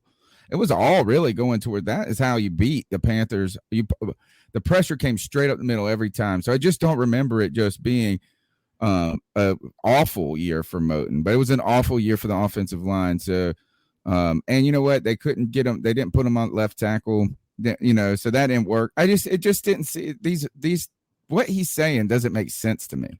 Like there's not really a lot of sense. It's nonsensical. Let's keep going. All the positions settled in on him over there at the end of the year. He did a lot of good things. He has some things he knows he has to work on. But if you get to know him, like he's going to be your guys' type of guy. Like he's an old school tough guy. He's going to work at it. So, and like I said, when I say the process, I feel good about the process. Like I know now that like, okay, I've got another guy that I know can start on the offensive line. Hey, let's go find another player, whether it's, you know, a guy like Deontay Brown, develop him or draft or sign one in free agency. Yeah, maybe develop the guy you draft. Where we are now to having one of the best offensive lines, you know, in the NFL. All right, Coach, I want to make sure I ask you this one question because you took a ton of time. I don't want to take up your whole day here. But I feel like I have to ask about Cam. I know that a lot of fans are out there thinking, hey, I want to hear what he says about Cam. A couple of things. How do you feel about the Cam experience? Do you regret bringing him in because it didn't go the way I think a lot of us thought it was going to go? And is there a role for him moving forward, or is this, you know, Cam said, hey, if I'm out of here, I got closure. Like, how do you feel about the way it just didn't work out and whether or not there's a future? Well, look, I'll say this. Okay, so I met with Cam on, I guess it was Tuesday. And, you know, and we both agreed, like, hey, you know, take some time and let's get together with Scott, you know, Cam and his people, us, you know, and let's all come together and let's do this the right way and have like a face-to-face, like, hey, here's how we see it. Hey, Cam, here's how do you see it? That being said, you know, I think Cam walked into a really, really hard situation. You know, I mean, he walked into a team that at the time was 4-5. We went to 5-5 at Arizona. Obviously, you know, PJ started that game, but Cam did a lot of things in that game. And then we had that Washington game, and it was almost like a playoff game. You know, I mean, the atmosphere in the stadium was awesome. I think it was electric. It was like going back to the Saints game, and really, you know, did enough for offensively to win, and then just defensively just had one of those days where just couldn't make the stop. Then at the end of the game, we couldn't go down and win it. I think Cam was put in a really hard position to come in to learn an offense. And the offense, you know, it wasn't like he was coming in and taking over the 10th ranked offense. He was taking over the 28th, 29th, 30th ranked offense, the things that we've already talked about, and trying to start over from scratch and learn that. And I think he brought a lot to us. I think he showed what he could do. He moved the football. He ran the ball. He was, you know, powerful at the point of attack. Did a great job with RPOs. There were some really, really good moments. And but most importantly, I think his impact on the team. I think after having gone to New England and come back, I think, you know, his leadership, his holding the young guys accountable. Because, you know, when you have the second, third, or fourth youngest team, you know, coming out of the 53-man cut, you're counting on like Stephon Gilmore, you're counting on Cam Newton to say to the young guys, hey, no, guys, this is how you do it. And that's one of the things that we haven't had. You know, and we've got some great guys like Shaq Thompson, Matt Paradis, Chris McCaffrey, but a guy like Cam is an entity unto himself. And so, you know, I don't want to speculate on the future because, you know, I've said to him, hey, we'll have that conversation. And he said to me, hey, Coach, let's have that conversation, just us. But I believe that Cam Newton can still play football. And why did you not use him then? Yeah, why did you immediately go back to Sam Darnold if you don't believe in Sam Darnold, but you believe in Cam Newton and Cam Newton's got football? Is like I don't even want to hear it. I don't even want to hear this mess. It's like once he said that game was like a playoff game. No, it won't. It won't like a playoff game, number one, because it was a regular season matchup. It was a homecoming game. It was homecoming weekend for Cam Newton and hosting our former coach, Ron Rivera, right? So, yeah, you finally heard people cheering. You finally heard that. But this is right away. It's like, oh, my, he was caught up in the moment. He was overwhelmed. He don't know what he's doing, dude. He don't know what he's doing. He don't have a plan, dude. And it's like it's a shit show. And so much so that Cam Newton, this is why I didn't want to bring Cam back.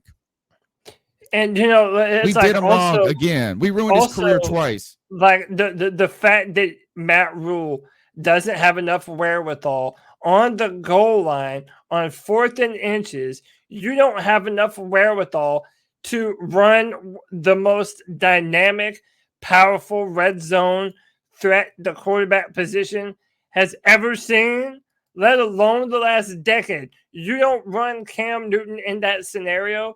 Not only does Matt Rhule not know how to evaluate talent, he does not understand situational football. He's always trying to apply what other teams have done in the past and try and make a cookie-cutter, carbon copy version here in Charlotte. No, you don't do that. You evaluate your own team, you evaluate your own strengths and weaknesses, and you evaluate every draft independently. You don't compare players who had similar arm lengths. No, you watch the film and you evaluate the film and you make the best decisions. And do that real quick. But before we jump off of this and go further into Cam, at that last little bit, he says, we're going to have to see, maybe we'll develop Deontay Brown. Yeah, why wouldn't you develop Deontay Brown? He was on the roster this year. Why'd you draft him? Why did you draft him or Brady Christensen? You drafted 2 offensive linemen. Your offensive line was fucking dog shit this year, and you still don't play the guys that you drafted. You drafted them. What did you draft them for? Dude, he really, like most people in our chat room, have better football knowledge than Matt Rhule does. I got a better chance of figuring out this damn Rubik's Cube than Matt Rhule has to figuring out this pro football thing. Dude, it's 31st ranked offensive line. By the way, the one that was said to be worse was the Dolphins, and they stomped us, and we couldn't get any stacks against them. I don't believe it. I still don't believe it either. We had the worst. I don't care what PFF says. I don't care what anyone says. The Carolina Panthers had the worst offensive line in football, bar none. I agree. Let's keep going. I believe that I would want Cam Newton on any team that I coached. If I was coaching anywhere right now, I would say, let's bring that guy to this team because he is a winner and he is an alpha and he is a guy that does things the right way. So while the results in terms of on the field as a team were not what they want, the impact Cam I think had on the locker room, on the mindset, was really, really, really important. And I think moving forward, he has good football left in him.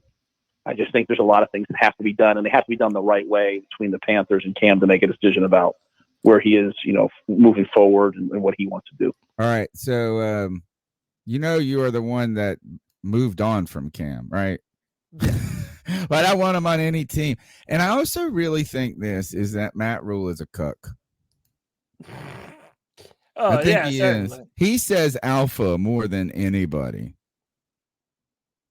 I mean, he's like, I just want a bunch of alphas with their Teddy Bridgewater D's on my face. Dude, he's always like trying to put forth confidence. He's trying to make you believe that what he's saying actually has some merit to it and that he knows what he's doing. So he uses these words like when he calls Justin Fields, he's a good football player, It's like it's all just coach. Then why didn't you draft him? Yeah, that's what I'm saying. If he was a good football player, then why wouldn't you want him to be a good football player for us? And we don't need you to say we should have drafted him instead of who do we get? J.C. Horn, because yes, J.C. Horn is on the team, and like you were saying, you don't want to say you make a mistake and then look at that guy. First of all, they know you're all talking bad about them. Nobody trusts you, Matt Rhule. Every time you say somebody's a good player, they get their walking papers the next day. You have cut people after you said they had great weeks at practice, and then you cut them or you trade them. I mean, so no, nobody trusts you, period.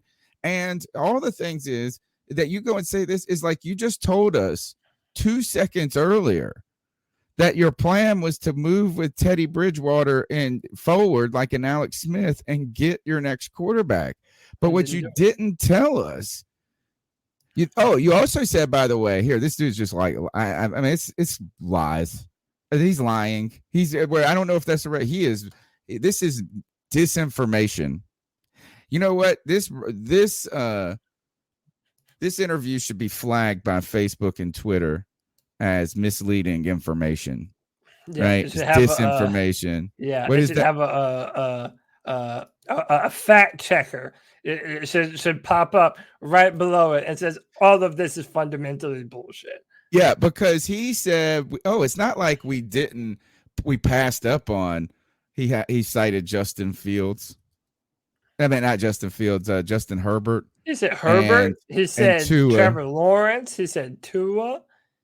He said a bunch of then players. He goes on and say the two we did pass up are going to be really good quarterbacks. Yeah, but they're good football. They're like, so why'd you pass? That's what we actually want to know is why did you pass? And I think it's because you're scared. Like you said, flinched. Because he said, you only got a 20% hit rate. Like, it's like, and this is kind of this is the same as Derek Brown. Safe. It was a safe pick. Derek Brown was a safe pick. J.C. Horn's a safe pick. They're not afraid to take chances on young offensive players. From Brady Christensen to Deontay Brown, they didn't want to trust a young quarterback. They want old, used, washed-up veterans like a pair of dirty underwear that didn't get washed in the dryer properly. He wants to put those on, and it's like, dude, what are you doing, man? This is why you and your family, and it's not his family, this is why your name is being chanted to be fired at Hornets games, because everyone knows you're lying. Everyone sees you talking out of both sides of your mouth. And for how you did Cam Newton in his final game potentially as a Carolina Panther had an opportunity to go in on 4th and inches, and they denied Cam Newton that opportunity. He has no love. The thing is just like Joe Judge, and I hope the Giants guy is still in the chat, is like just like Joe Judge, is that the problem is not only is the team sucky, but every time our coach talks, it gets worse. That is what this interview actually just only diminished my opinion of him. Like, you know what I'm saying? Is like, it's one thing. He's like, okay, all right, you know what? Now there's something going on. We're going to keep him. All right, I got to live with it. But now he talks, and it's like the 2021 season won't ever end. It's like whenever we get good or like if anything good happens, he's going to come out and talk and ruin it. Yeah. Last little couple of seconds of the interview. Here it is. Only a couple more minutes. Coach, one more question for you. Don't want to take up your entire day here, but you have an OC search going on right now. I don't expect you to name off the guys you're talking to or the names you may want, but what traits are you looking for in your next offensive coordinator? Yeah, and I'll say, I think the one thing, that we all have to know is like, because of the way searches have gone since COVID, where now everything's pretty much virtual to start, where you used to maybe interview 3 people in the first round and, narrow it down, or 4 people and narrow it down. Like, I have an opportunity now to talk to some of the best minds in football and talk to 5, 6, 7, 8 guys. And so that's what we did last year in the GM search. And we learned a lot about, about how other organizations are functioning. And that's kind of what we're doing now. So, I've wanted somebody who is adaptable to the personnel that we have. As the head coach, I don't want to be standing on the sidelines next to a really good football player that's not touching the football or not playing a ton because, hey, I'm kind of stuck in, hey, this is my system. And so I want an offensive coordinator who has similar beliefs as us. We have a good defense. We need to be able to run the football. We need to be able to win situational football, third down and in the red zone. We need to be able to protect the ball and protect the people who carry the ball, like the quarterback. So if we can protect the quarterback, if we can protect the ball, if we can run, if we're good in situations, then I think that's great. I think the one thing that's that how you get this go through interview, this process, guys, like everybody in the we could NFL all runs get pretty the much job. the same plays. You're interviewing these guys, they all kind of, well, here's my passing game, here's my run game, here's my protection. It's all sort of the same families or within 2 or 3 families of football. So I'm looking at somebody who sees the game in terms of, hey, who's my quarterback? I'm going to make him successful. Hey, who do I have? I have DJ. Okay, I have Robbie. I have CMC. I have Ian. I have Tommy. I want to utilize those guys and make sure that when people come to playoffs, they're defending all of those guys. So that's sort of the mindset. I love it to be someone that's got some experience doing it. Until you've been a head coach or until you've been an OC and you've stood in the fire and made decisions and had people say, hey, why'd you do that? So you've made the right decision and had to stand by it, or made the wrong decision and had to admit it.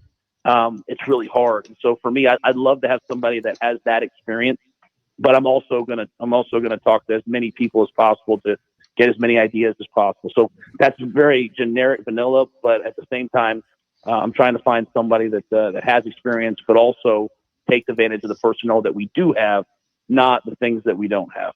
All right, Coach. You spent a ton of. All right. I can't. It's over. Thank God. It's over. Thank God it's over. Listen to this. Is that just when you think the interview can't get worse, it crashes and burns even more. The flames are just it's crazy. I'm telling you, David Tepper, I was surprised he didn't call in on the other line and say, you know what, we got to fire this dude. First of all, he just said nothing. He said absolutely nothing about what he wants the offensive coordinator to do or be, right? He talked about this is like win situational football, score in the red zone, and don't turn the ball over. Like, okay, well, duh. That's it's like a child's interpretation of what the answer to this. Now, 2, he also just said, I need a guy.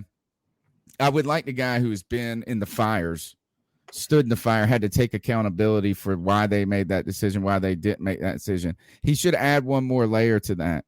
I'd also like them to have experience working in an organization where the head coach won't do that, but they do that. Right. Too bad our head coach didn't have a good amount of experience before coming to do this shit, because he is obviously in over his head. And dude, listen, Joe Brady was fine. And I know there's so many people in here that wanted Joe Brady to be fired. But if you listen to what he said when he's talking about what he wants in an offensive coordinator, he said he wants someone that's going to be able to take the guys that they have on the roster and fit his offense to them. No, that's the wrong way to do it. But can I tell you why I think that's the wrong way to do it? No, I think you should. That way you got to do it. So then you're adaptable. Okay, you're adaptable, but you should build your team with a vision in mind, right? We want to be this kind of offense. We want to be this kind of defense. Figure out what kind of offense you're trying to implement, and then going forward from there, build your team around that. Yeah, if I think that could be that's okay for a long-term vision, but from day to day, week to week, from year to year, you need to do what Bill Belichick does. And Bill Belichick uses what he has to the best of his ability. So that's the thing is yes, you have an idea of what type of offense you want to be ideally, but you also need to know that like Christian McCaffrey is a special player and you're going to try to be getting the most out of him. So all he just said is we need a game plan well for our talent. Duh. That's what you're supposed to do. Right here is this. I told you it couldn't get worse, or you didn't think it could get worse. It's really right here is like, I knew that when we fired Joe Brady, that there was real problems in this organization because he just threw Brady under the bus. Now, Do I think that Brady, the offense, was a fireable offense this year? Sure. Right.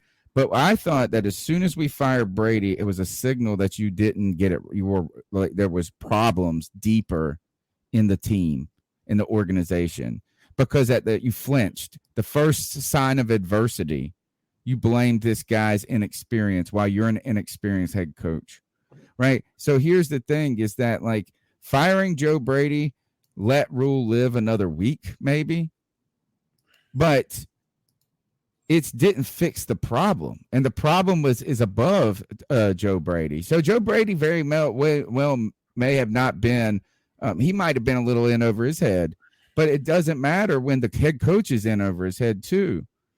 And so, like, it's like you didn't fix anything. You just showed us that their problems are systemic, and then right when you think that it can't get any worse than this interview this morning. Yeah. They announced on Twitter that they will be interviewing Scotty Montgomery for offensive coordinator. Folks, Scotty Montgomery was the head coach of the East Carolina Pirates that destroyed our football program. I truly believe he will get the job, Cody, because he is terrible. He is horrendous. Like, you want to talk about a guy in over his head? He was in over his head at this school, and it clearly showed. You're also interviewing a guy who is a running backs coach for the best running back in the NFL at this, or the best season, this year's best one, simply because they've been successful at running the ball, and you want to run the ball more. This is complete lunacy. And right now, I am calling for, out of all the names that have been floated, the one that I laughed at the most at first was Jay Gruden. I laughed at it, right? But you know what? Jay Gruden may be the best man out of the list that they've presented so far. He has connections with Gardner Minshew from Jacksonville last year. Certainly Jacksonville was not that great, but there were some okay things that happened with their offense. He had the Bengals when Dalton was pretty good, right? He was a terrible head coach in Washington, right? But he also, and I don't even want him. But now we're going worse, dude. Scotty Montgomery? Yeah, and by the way, they also have a good offensive line. They have Quentin Nelson. They have a bunch of good guys. And then Jonathan Taylor, who this year was the best running back in all the NFL. And it goes back to... And they just got smoked by the Jaguars. Yeah, and the Jaguars beat the shit out of them. And it goes back to this thing where you're also saying that you don't want to put the ball in your quarterback's hand. The Carolina Panthers have been and will continue to be, for the foreseeable future, an antiquated offense. The NFL is more pass happy than it ever has before. And all the Carolina Panthers do is want to run the ball fucking 30 or 40 times a game. They really don't, man. They just say that because, look, that was just another Rhule flip-flop. He don't really want to do that. He said they wanted to run the ball more, and guess what they didn't do? They didn't even run the ball more. No. They didn't even run the ball anymore. He executed his draft plan. That's his in-game strategy. Tell a plan and then not do it. Right? I'm telling you this is that, oh, gosh, watch Joe Judge get hired as the special teams coach. Good Lord, that would be great. Dude. I'm telling you this is that, look, is that running the football is an important part of the NFL, but you just don't run to run. Like, it's not these magic numbers, right? Like, you got to hit this, you got to do this, you got to do. We got smoked by the Giants and we couldn't run the ball in that game. So he came out and said, we want to run the ball. You know what? He was listening to the headlines. He was reading his own headlines. Panthers aren't running the ball. Oh, well, what did they say? We got to run the ball. We got to run the ball now. We got to run the ball. And he doesn't even believe it, dude. So don't even worry about that. It's not an antiquated offense. You got a worse problem. You ain't got no plan, Cody. The plan is the non-plan plan. That's the problem. They don't have a plan, but it is antiquated because what he's signaling is that he wants a quarterback that might have to throw 10, 13, maybe 15 times a game. They're trying to take the ball out of the quarterback's hands by having if you had Sam explosive Darnold run plays. Yeah, and again, that's what I'm saying. When he says that he wants an offensive coordinator that's going to make the use or make as much out of the players that he has, yeah, that goes without saying. Every coach should utilize the players to the best of their ability. But it goes back to that identity thing, and that the Carolina Panthers don't have one.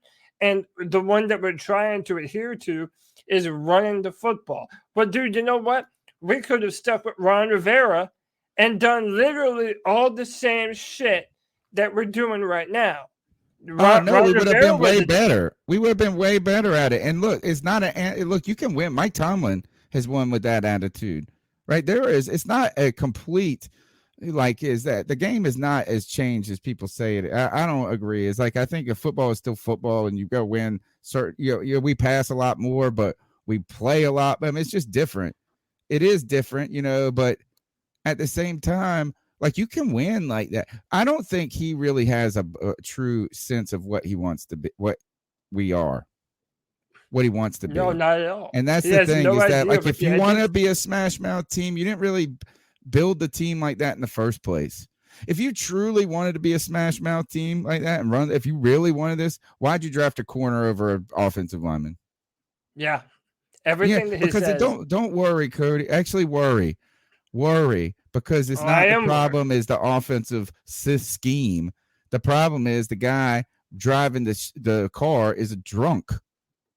He's a drunk who doesn't know what he's doing. And yeah, Ron Rivera he would left have been the circus. better. He got hammered at his Ron Rivera would have been better, but my entire point was there was no reason to ever fire Ron Rivera then. I maintained that it was time to move on from Ron Rivera to have a different, more relevant identity relative to the NFL. And I'm not saying be 100% pass or 100% run.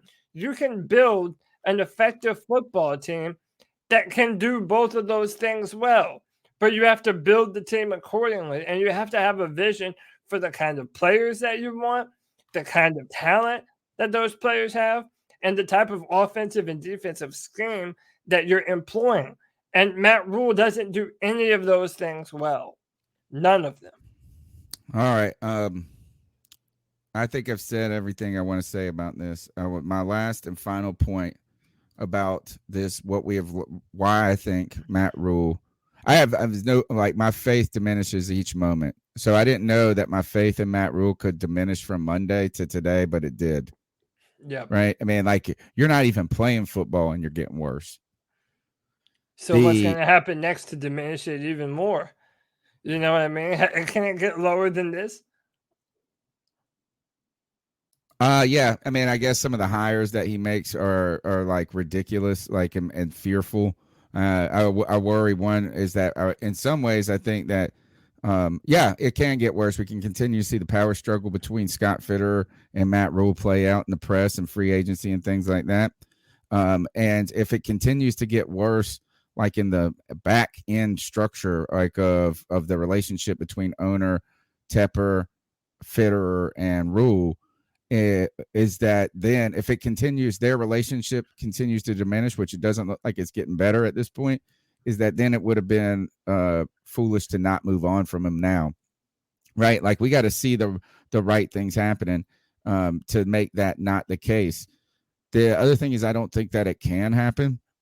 I think that right now is that when you are hiring an offensive coordinator and really you're interviewing for an interim head coach, right? Like, is that I just don't know how you're going to all of a sudden replace all the assistants and then have confidence in the long term for Matt Rhule. Because if those assistants make your team what it is, then you are expendable. You're not the reason it's good. And so he's got to shut up. That's the only thing is he's got to shut up, and he's got to do what he has said he was going to do. He's got to become what they sold to us he was. And right now, what I feel like is I'm watching the end of The Wizard of Oz. And you have heard about this crazy, intimidating, scary wizard that's got controlling the whole thing. And then you find out it's a little scared old man behind the curtain running this machine. You know what I'm saying? And I think that Matt Rhule has pulled the curtain back and let us see what we thought was going on, and it was worse than we expected. I think it was truly worse than we even said it was. And that's scary to me. The entire thing is scary, man. The part that infuriates me the most is the utter lack of talent evaluation on the football team. The fact that you want to do the Scott interview instead? You want to do that? I got it. Yeah, let's do it, man. The chat room wants it. All right, let's hear. And by the way, real quick, before we do, we don't listen. We have 168 people watching on a Thursday night.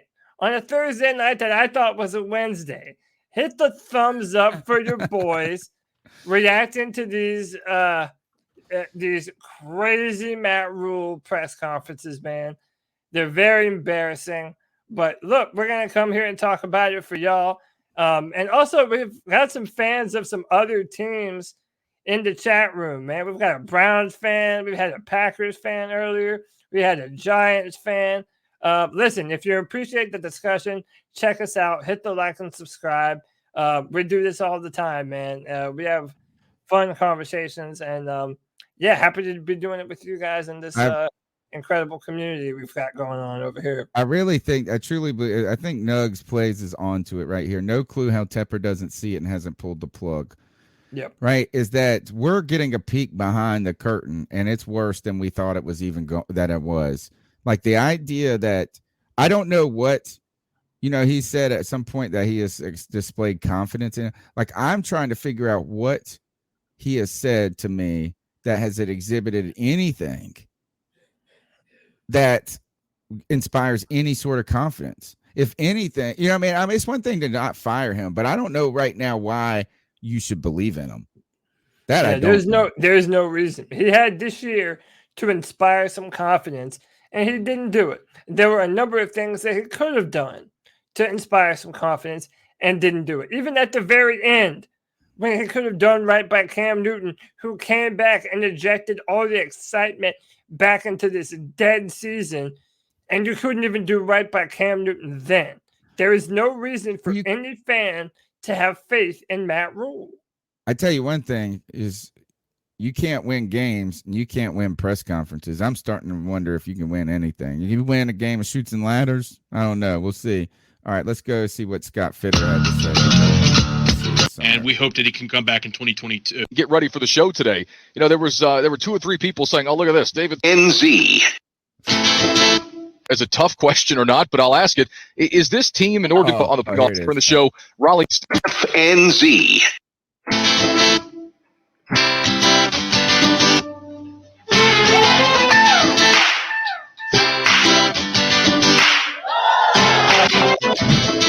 Oh, it's a busy day. Here, national champ is a player. He's back in studio coming up in 45 minutes. We got Luke DeCock later in the show. Raleigh News and Observer. A lot of things to get to. And yes, the Hornets' big win in Philadelphia coming up here very, very shortly as they've won 4 consecutive games. But as promised, our next conversation should be a good one. The general manager of the Carolina Panthers, Scott Fitterer, is back with me here in the clubhouse on the Technicom hotline to help provide some clarity and a look into the upcoming offseason. And Scott, I do really appreciate your time, man. How you been?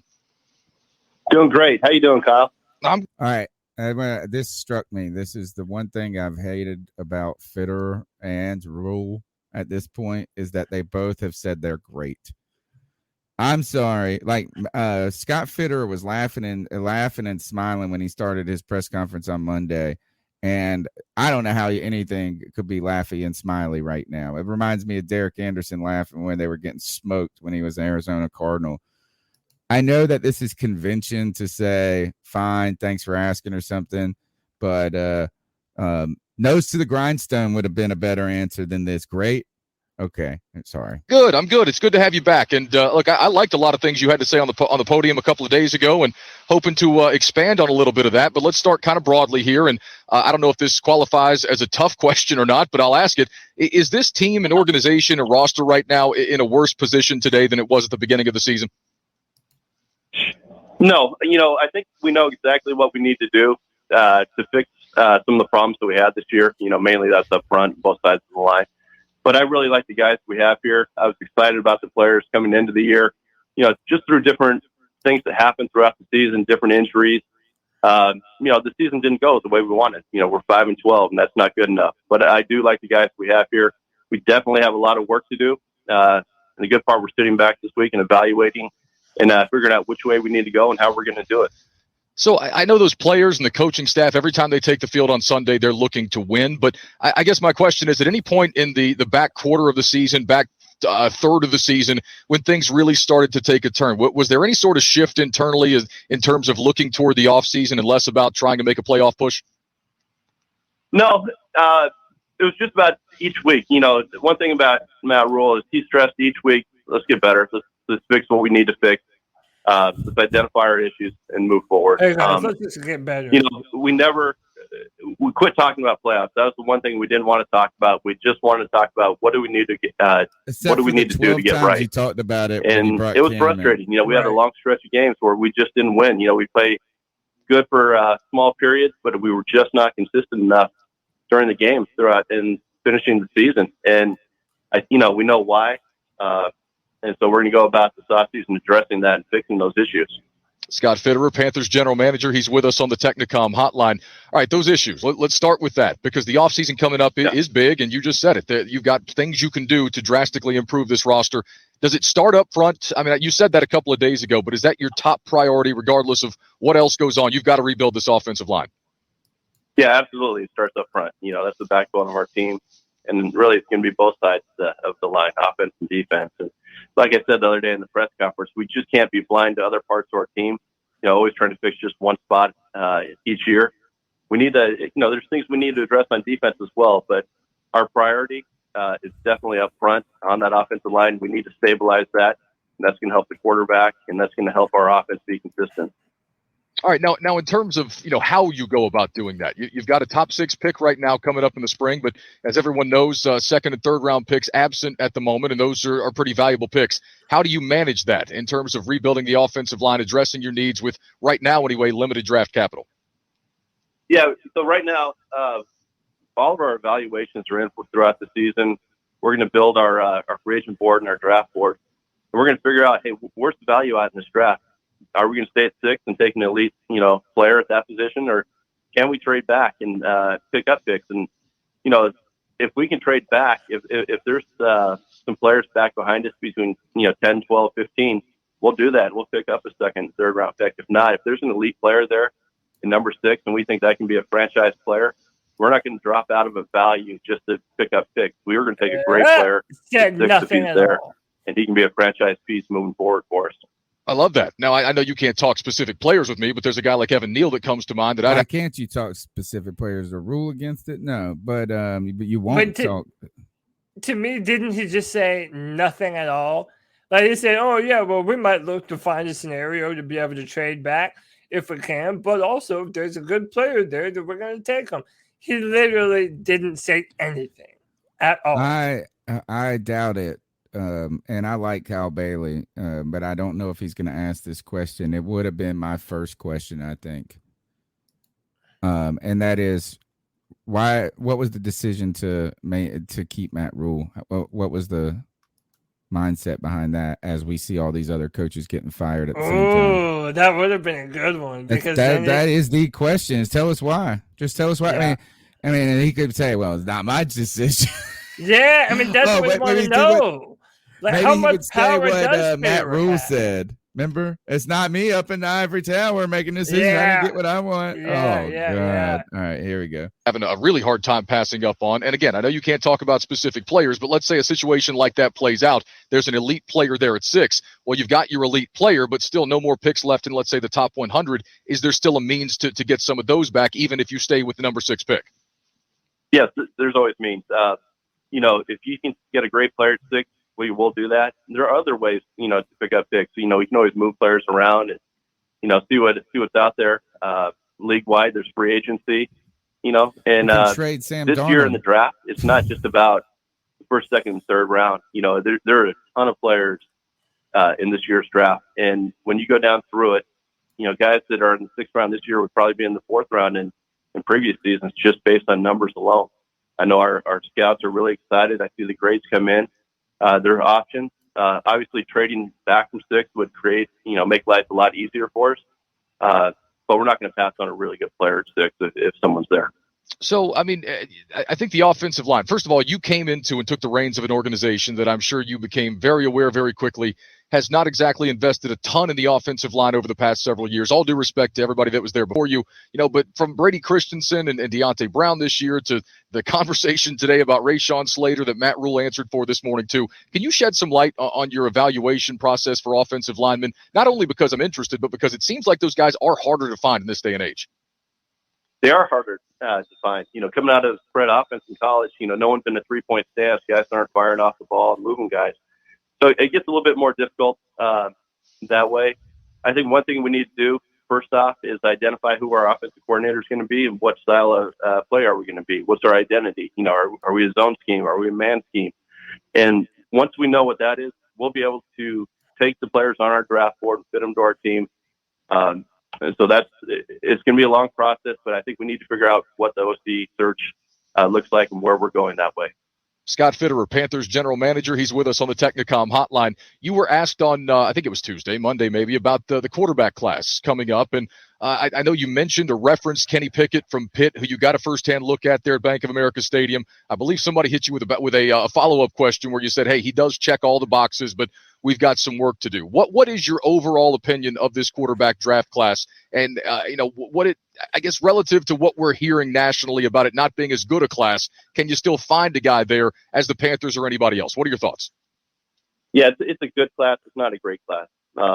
There's some good players in this. There's players, every year throughout the draft, you might be able to find a guy if you get lucky, second, third round. The one thing we have to be really careful about is not forcing, taking a quarterback just because we think we need to take a quarterback. You can really get in trouble that way. You can pass on a really good player that you should. Such a problem, man. Between this and what Matt Rhule said is that you didn't need to force it. You had it teed up. Yeah. It was teed up for you this year, but you went for Sam Darnold. And you know what? Even trading, I went back and I'm working on our year in review show. And I'm going back and listening to a lot of things, trying to pull some of the cool takes or like moments that even when the Sam Darnold thing came about, you said right away is that we're not handcuffed to him for a long time, right? Like we can try it. And if it doesn't work, we can, move on.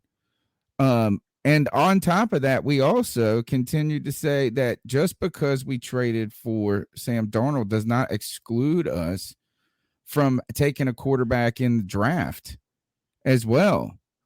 And we were absolutely, even when we moved on from Teddy, that did not say we could not have taken Mac Jones or Justin Fields. It was not a necessary, it would have not been as ideal to give up picks than continue this, we didn't have any faith and trust in what we're doing. But at the end of the day, we could have still drafted these guys even with Darnold there. And you had it teed up. You didn't have to force it. Terrible. This is terrible. Yeah, 100%. He ain't any good either, man. He does sound calmer than he doesn't sound as nervous as stressed out as Matt Rhule. The pick you have. So I don't want to force anything. I do like a couple of quarterbacks in this class. I think it gives us options. But as a whole, I think there have been other better draft classes in other years.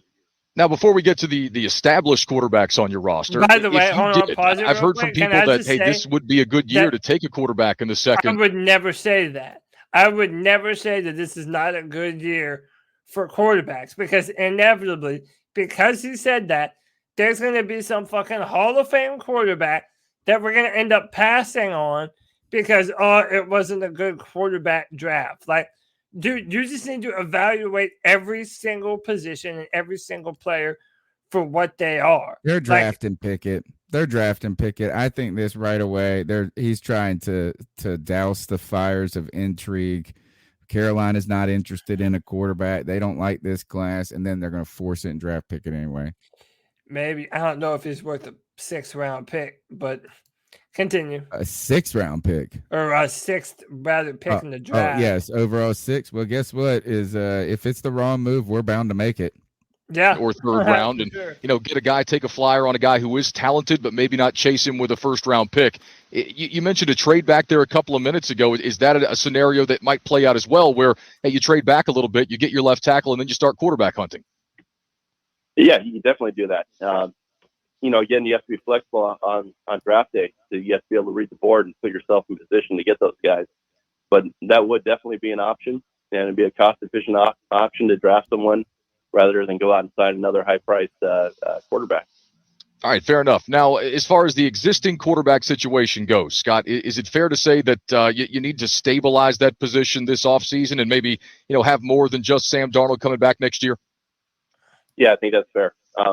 We definitely need to stabilize the position. A lot of that's going to start up front. We have to protect the quarterback. The one thing about, Sam's got a good skill set, but we have to help him. He can't have guys in his face all the time.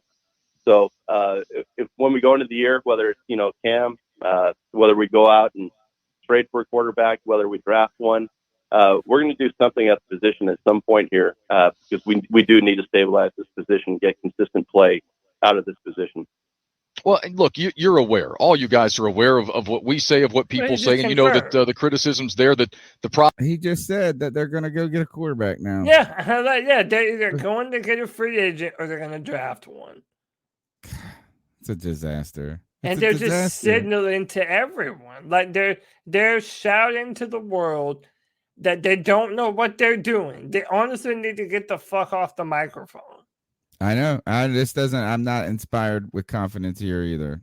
Let's keep going. Problem was picking up the 5th-year option. You were asked about this a couple of days ago, but I'd like to give you the chance again to talk about that.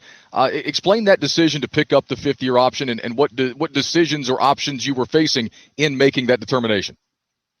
Yeah, so we traded for Sam, beginning of April, and May 1st was the deadline for picking up the option for the 5th-year option on rookie. So when you really look at it and you do that, you have 3 options in the situation we have with Sam. We could, trade for him, give up that 2nd or 4th round pick. He comes here. We let him play the season. If he has a great season, there's no assurances he comes back. He gets paid somewhere else or chooses to go somewhere else. And now you're out a 2nd, 4th round pick. So that was not a great option. The second option, we could have reworked the contract, added years to it, sign him to a 3 or 4 year deal. Now you're really locking in, pretty significant money. You're investing the next 3-4 years in your resources financially over that time.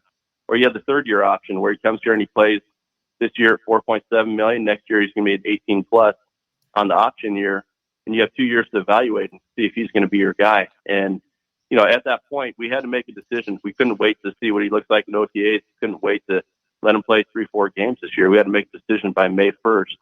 And we thought that was the best option, is to, not lock us in long term, yet also protect the assets that we gave up, and give us time to work with Sam and develop them. So what you just told me is that you took path 4, where you signed the 5th-year option, didn't protect any of your assets, are moving on from Sam Darnold already, didn't know it was going to work out, didn't you? Right? Is that, is that if you were worried, he was fearful. They thought this was going to work.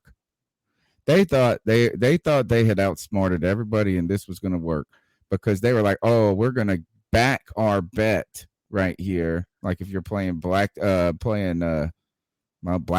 or even in craps, when you back your bet, you put that little extra money on the back end and it kind of makes the bet even better when you win. The comeback, but here's right? the thing is that you were worried that it was going to fail too. At the same time, you were saying this, you weren't confident enough to extend him. Now, why was the let him play? And if he turns out to be good, then we have a good problem on our hands, which is we think we got what we wanted. And now we have to decide if we're going to pay for it. I mean, yeah, we have to decide. But here's the deal. Why would you bring Sam here when you know that the issue that he had in New York was that he had terrible protection and he was always getting his ass kicked? So what about this current Carolina Panthers offensive line made them think that this was going to somehow be a better environment for Sam Darnold to thrive in? I mean, listen, this year, you can erase it as far as Sam Darnold's development because he didn't have time to develop. Yeah. Now, even if you do build the offensive line up next year, what if Sam continues to throw a bunch of dumb interceptions like we know he's going to? We're going to have a dominant rushing attack because if it's Sam Darnold, he's not going to be the guy for this football team, and we all know it, except for everyone in the Panthers front office. Well, they know. They seem to know it now. There's nothing here that has said that they believe that he's really going to work out now. They've already moved on from him like Teddy Bridgewater. But they keep on saying that they have to put players around him so it doesn't have pressure in his face. You know what they're saying is that this is what we should have done in the first place. You know what I mean? Like at the end of the day is that the Sam Darnold experiment was, you don't see people bounce back in the league after they don't do well very often. But if you are going to have to do it, you are going to do it. You have to put them in situations to succeed. We didn't do that. So it is a fair comment to say, we don't really know if Sam Darnold is going to work because it's hard to evaluate someone when the offensive line is the worst in the history of the world. Right. Yeah. But if you're not planning on they're not even planning on trying to figure it out now. They're not going to be putting pieces around. They're moved on. They've already moved on, dude.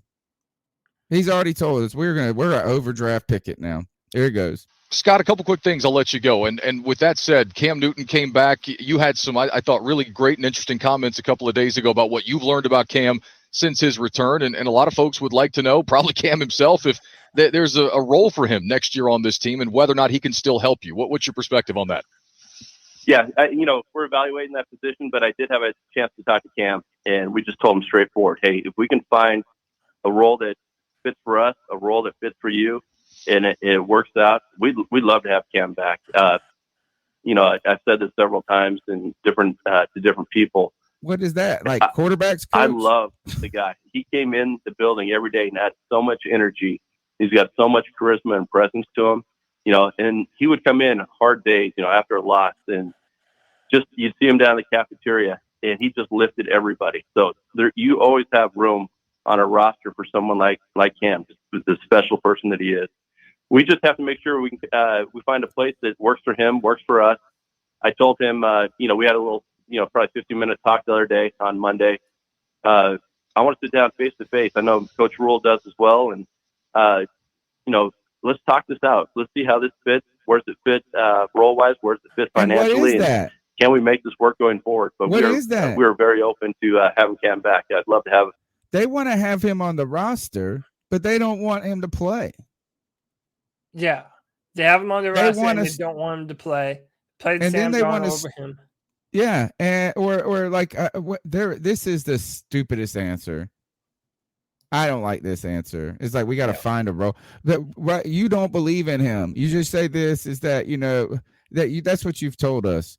What are you going to now use Cam as a bridge when you got a bridge with you've had 3 broken bridges now. Talk about burning bridges. You got built bridges that are sucky, man. And you already missed the moment, bro. You missed the moment of when Cam could be that bridge. You already screwed that up. Yeah, and he could have been. He could have been that bridge quarterback instead of Teddy Bridgewater. We could have stuck with Cam. He could have been that veteran presence that the team needed while going through this change, build around him. Yeah, that's what we could have done. And then you didn't even have to be in love with Cam long term. You still could have drafted a quarterback. You still could have taken Justin Fields and had Cam Newton as your bridge quarterback. You could have drafted. Yeah, I mean, you know what? You tried to. It's a shit show. It's a shit show. It's an absolute. I don't even like this response. We want to have Cam as a cheerleader? Yeah, that means you don't believe in him as a football player. And by the way, I don't think Cam wants to come back to this. I wouldn't. After he's why would you? He needs to go. I saw somebody put it. He should go to the Browns. And then for him to be thrown under the bus For him to be thrown under the bus again after he's coming and having to play behind this terrible offensive line, he's back trying to do something for this football team. And what happens? Oh, well, we can't turn the football over that much. Well, I played the video on this podcast of showing Matt Rhule how he handled Cam Newton when Cam Newton wasn't playing well versus how he handled Sam Darnold when Sam Darnold wasn't playing well. Two different responses. And they're still doing it. They're doing it right now in these interviews right here. We got Sam Darnold's got potential, but Cam doesn't. It's, but we don't need Cam's not the right answer for us right now. I'm sorry. Like, it just isn't, right? Is that it's too bad. It would be better, I think, to just draft an offensive lineman and to tank next year, fire Matt Rhule, get a new coach and a new quarterback in 2023, the 2023 draft, whatever, not this one, the next one. That's what I think I think you've pushed the timeline back. You missed your window, which was this past year, and now you punted too far. Outkicked your coverage. And they do that for the next 2 years. Like, imagine how bad Panther fans feel right now. Imagine another 2 years of this shit. Yeah. Man. Oh, and it's coming. It's coming.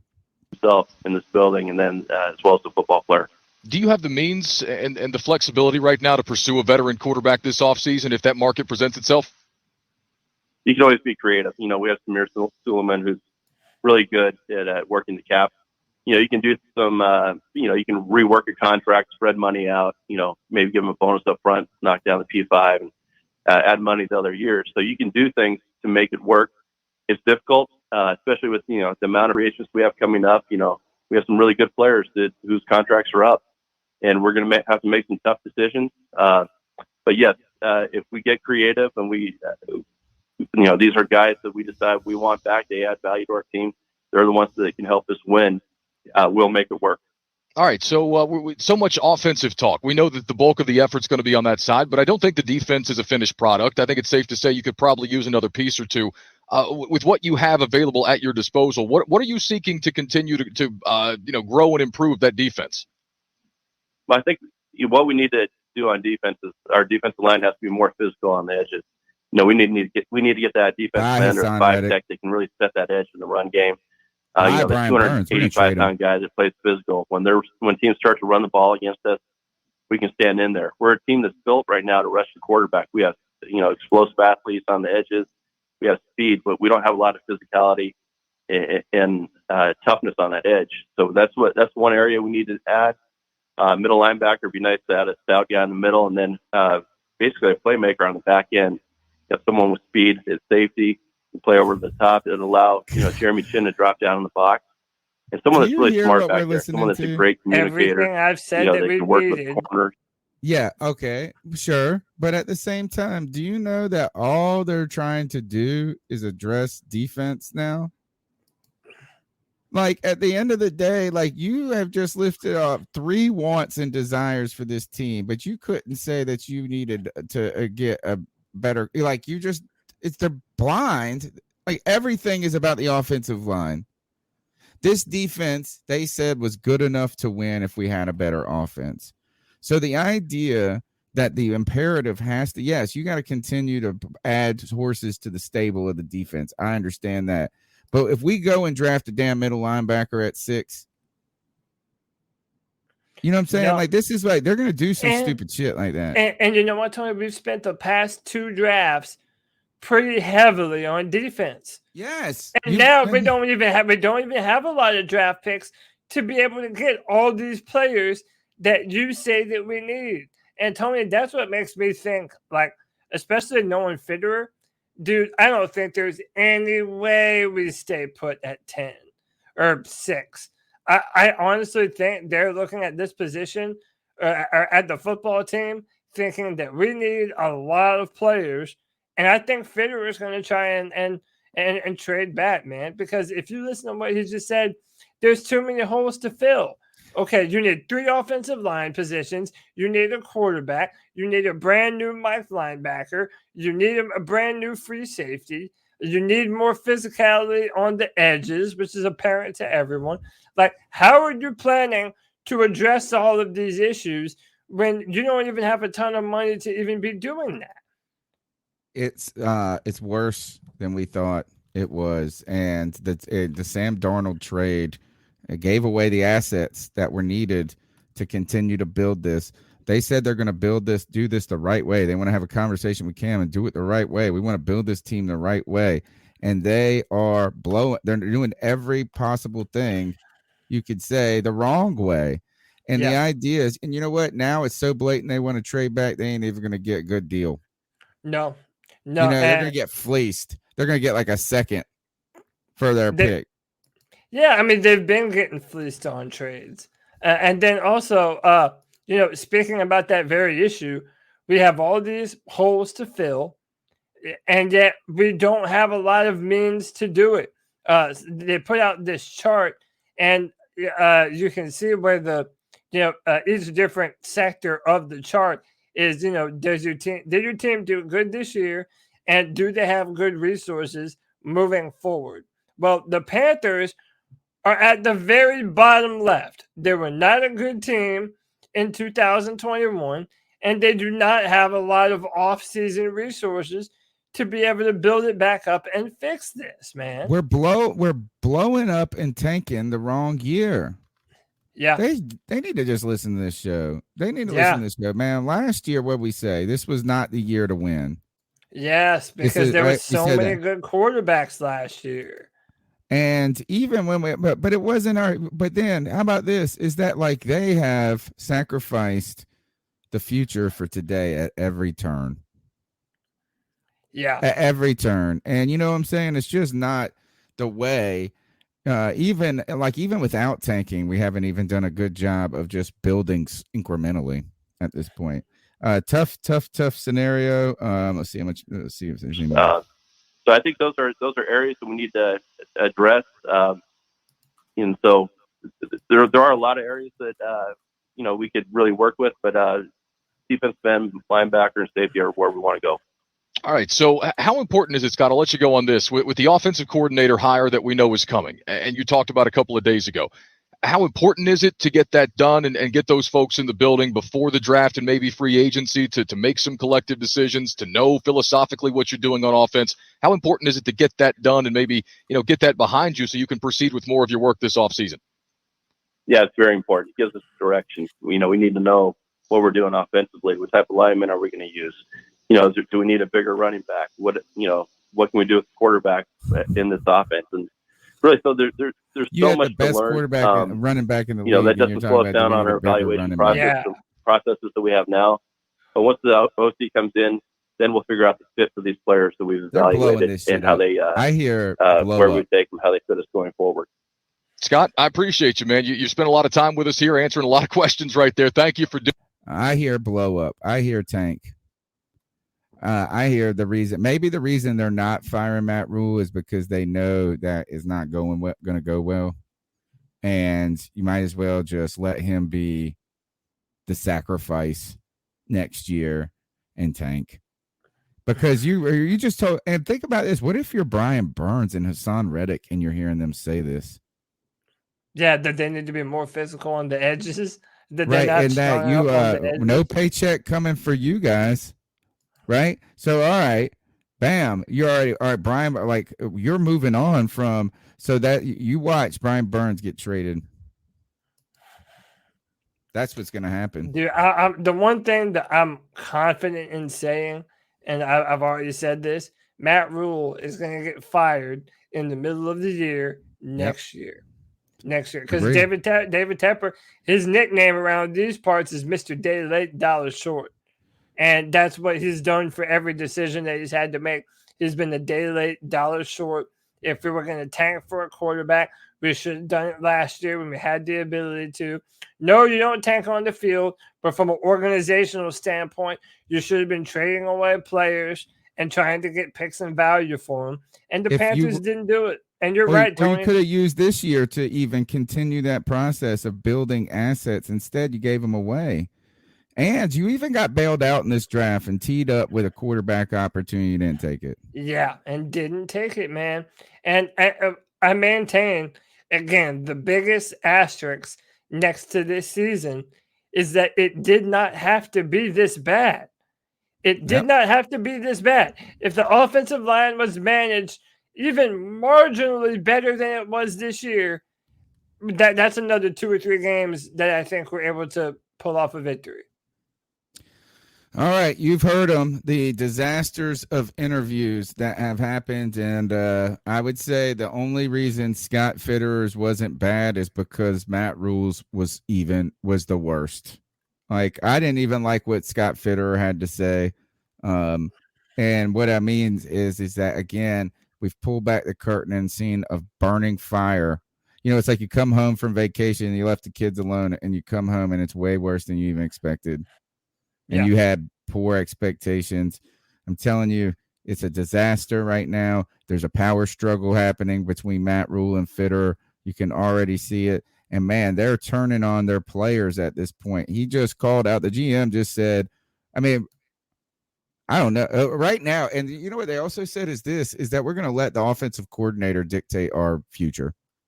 How about that? Yeah. How about that? What kind of nonsense is that at this point? It's like, that means they can't go forward with their evaluation process and looking at players because they don't know what kinds of players they need. Do they need zone? And I'm still trying to figure out why we need Matt Rhule. We don't. If this is going to be built because this offensive core, you should just hire him as the coach. Dude, it's embarrassing. That's the C3 man. Panthers podcast. Devastation, destruction, and Matt Rhule's disaster of an interview. My name's Tony Dunn. You can follow me on Twitter at @cat_chronicles. You can check out the Friday free-for-all on Friday nights. Cody Lashney mans that. How can they find you and your other work, Cody? Yeah, find me on Twitter at Cody Lack, right there on the screen, CODYLAC. I am the Panthers analyst at drafttech.com. There's a brand new mock draft up. Please go check that out. I think you're going to like the player that I have the Panthers selecting.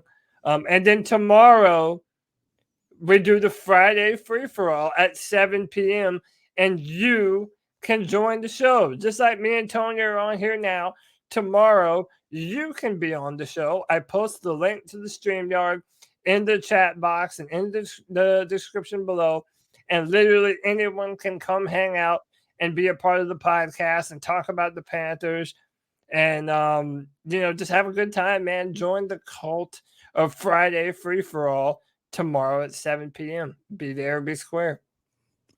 Smash the thumbs up button. Check out our other work. Subscribe to the show. We're on iTunes, TuneIn, Stitcher, Spotify. Go download the podcast just to get our dang numbers up, man. We got to keep building this fan base back up. We're going to do it together. We appreciate your support. Tim Tizzy, Josh, John Paul Taylor, Brandon M, Trill One, Dan Floyd, Brad Holt, Jarek Cole, Darren Jennings, The Game Guy, Dopey Nightlife TV, Panthers Rhule, and a bunch of people that weren't even Panther fans checked in. That's how bad it is that other teams that are in bad shape checked in with us to feel better about themselves. Thank you, Brotz, Man, Sachs. We made you feel better because at least you have hope and the future ahead of you. We have none. It feels like that. Take us out of here, Cody. Panther Nation, until tomorrow at 7, keep pounding.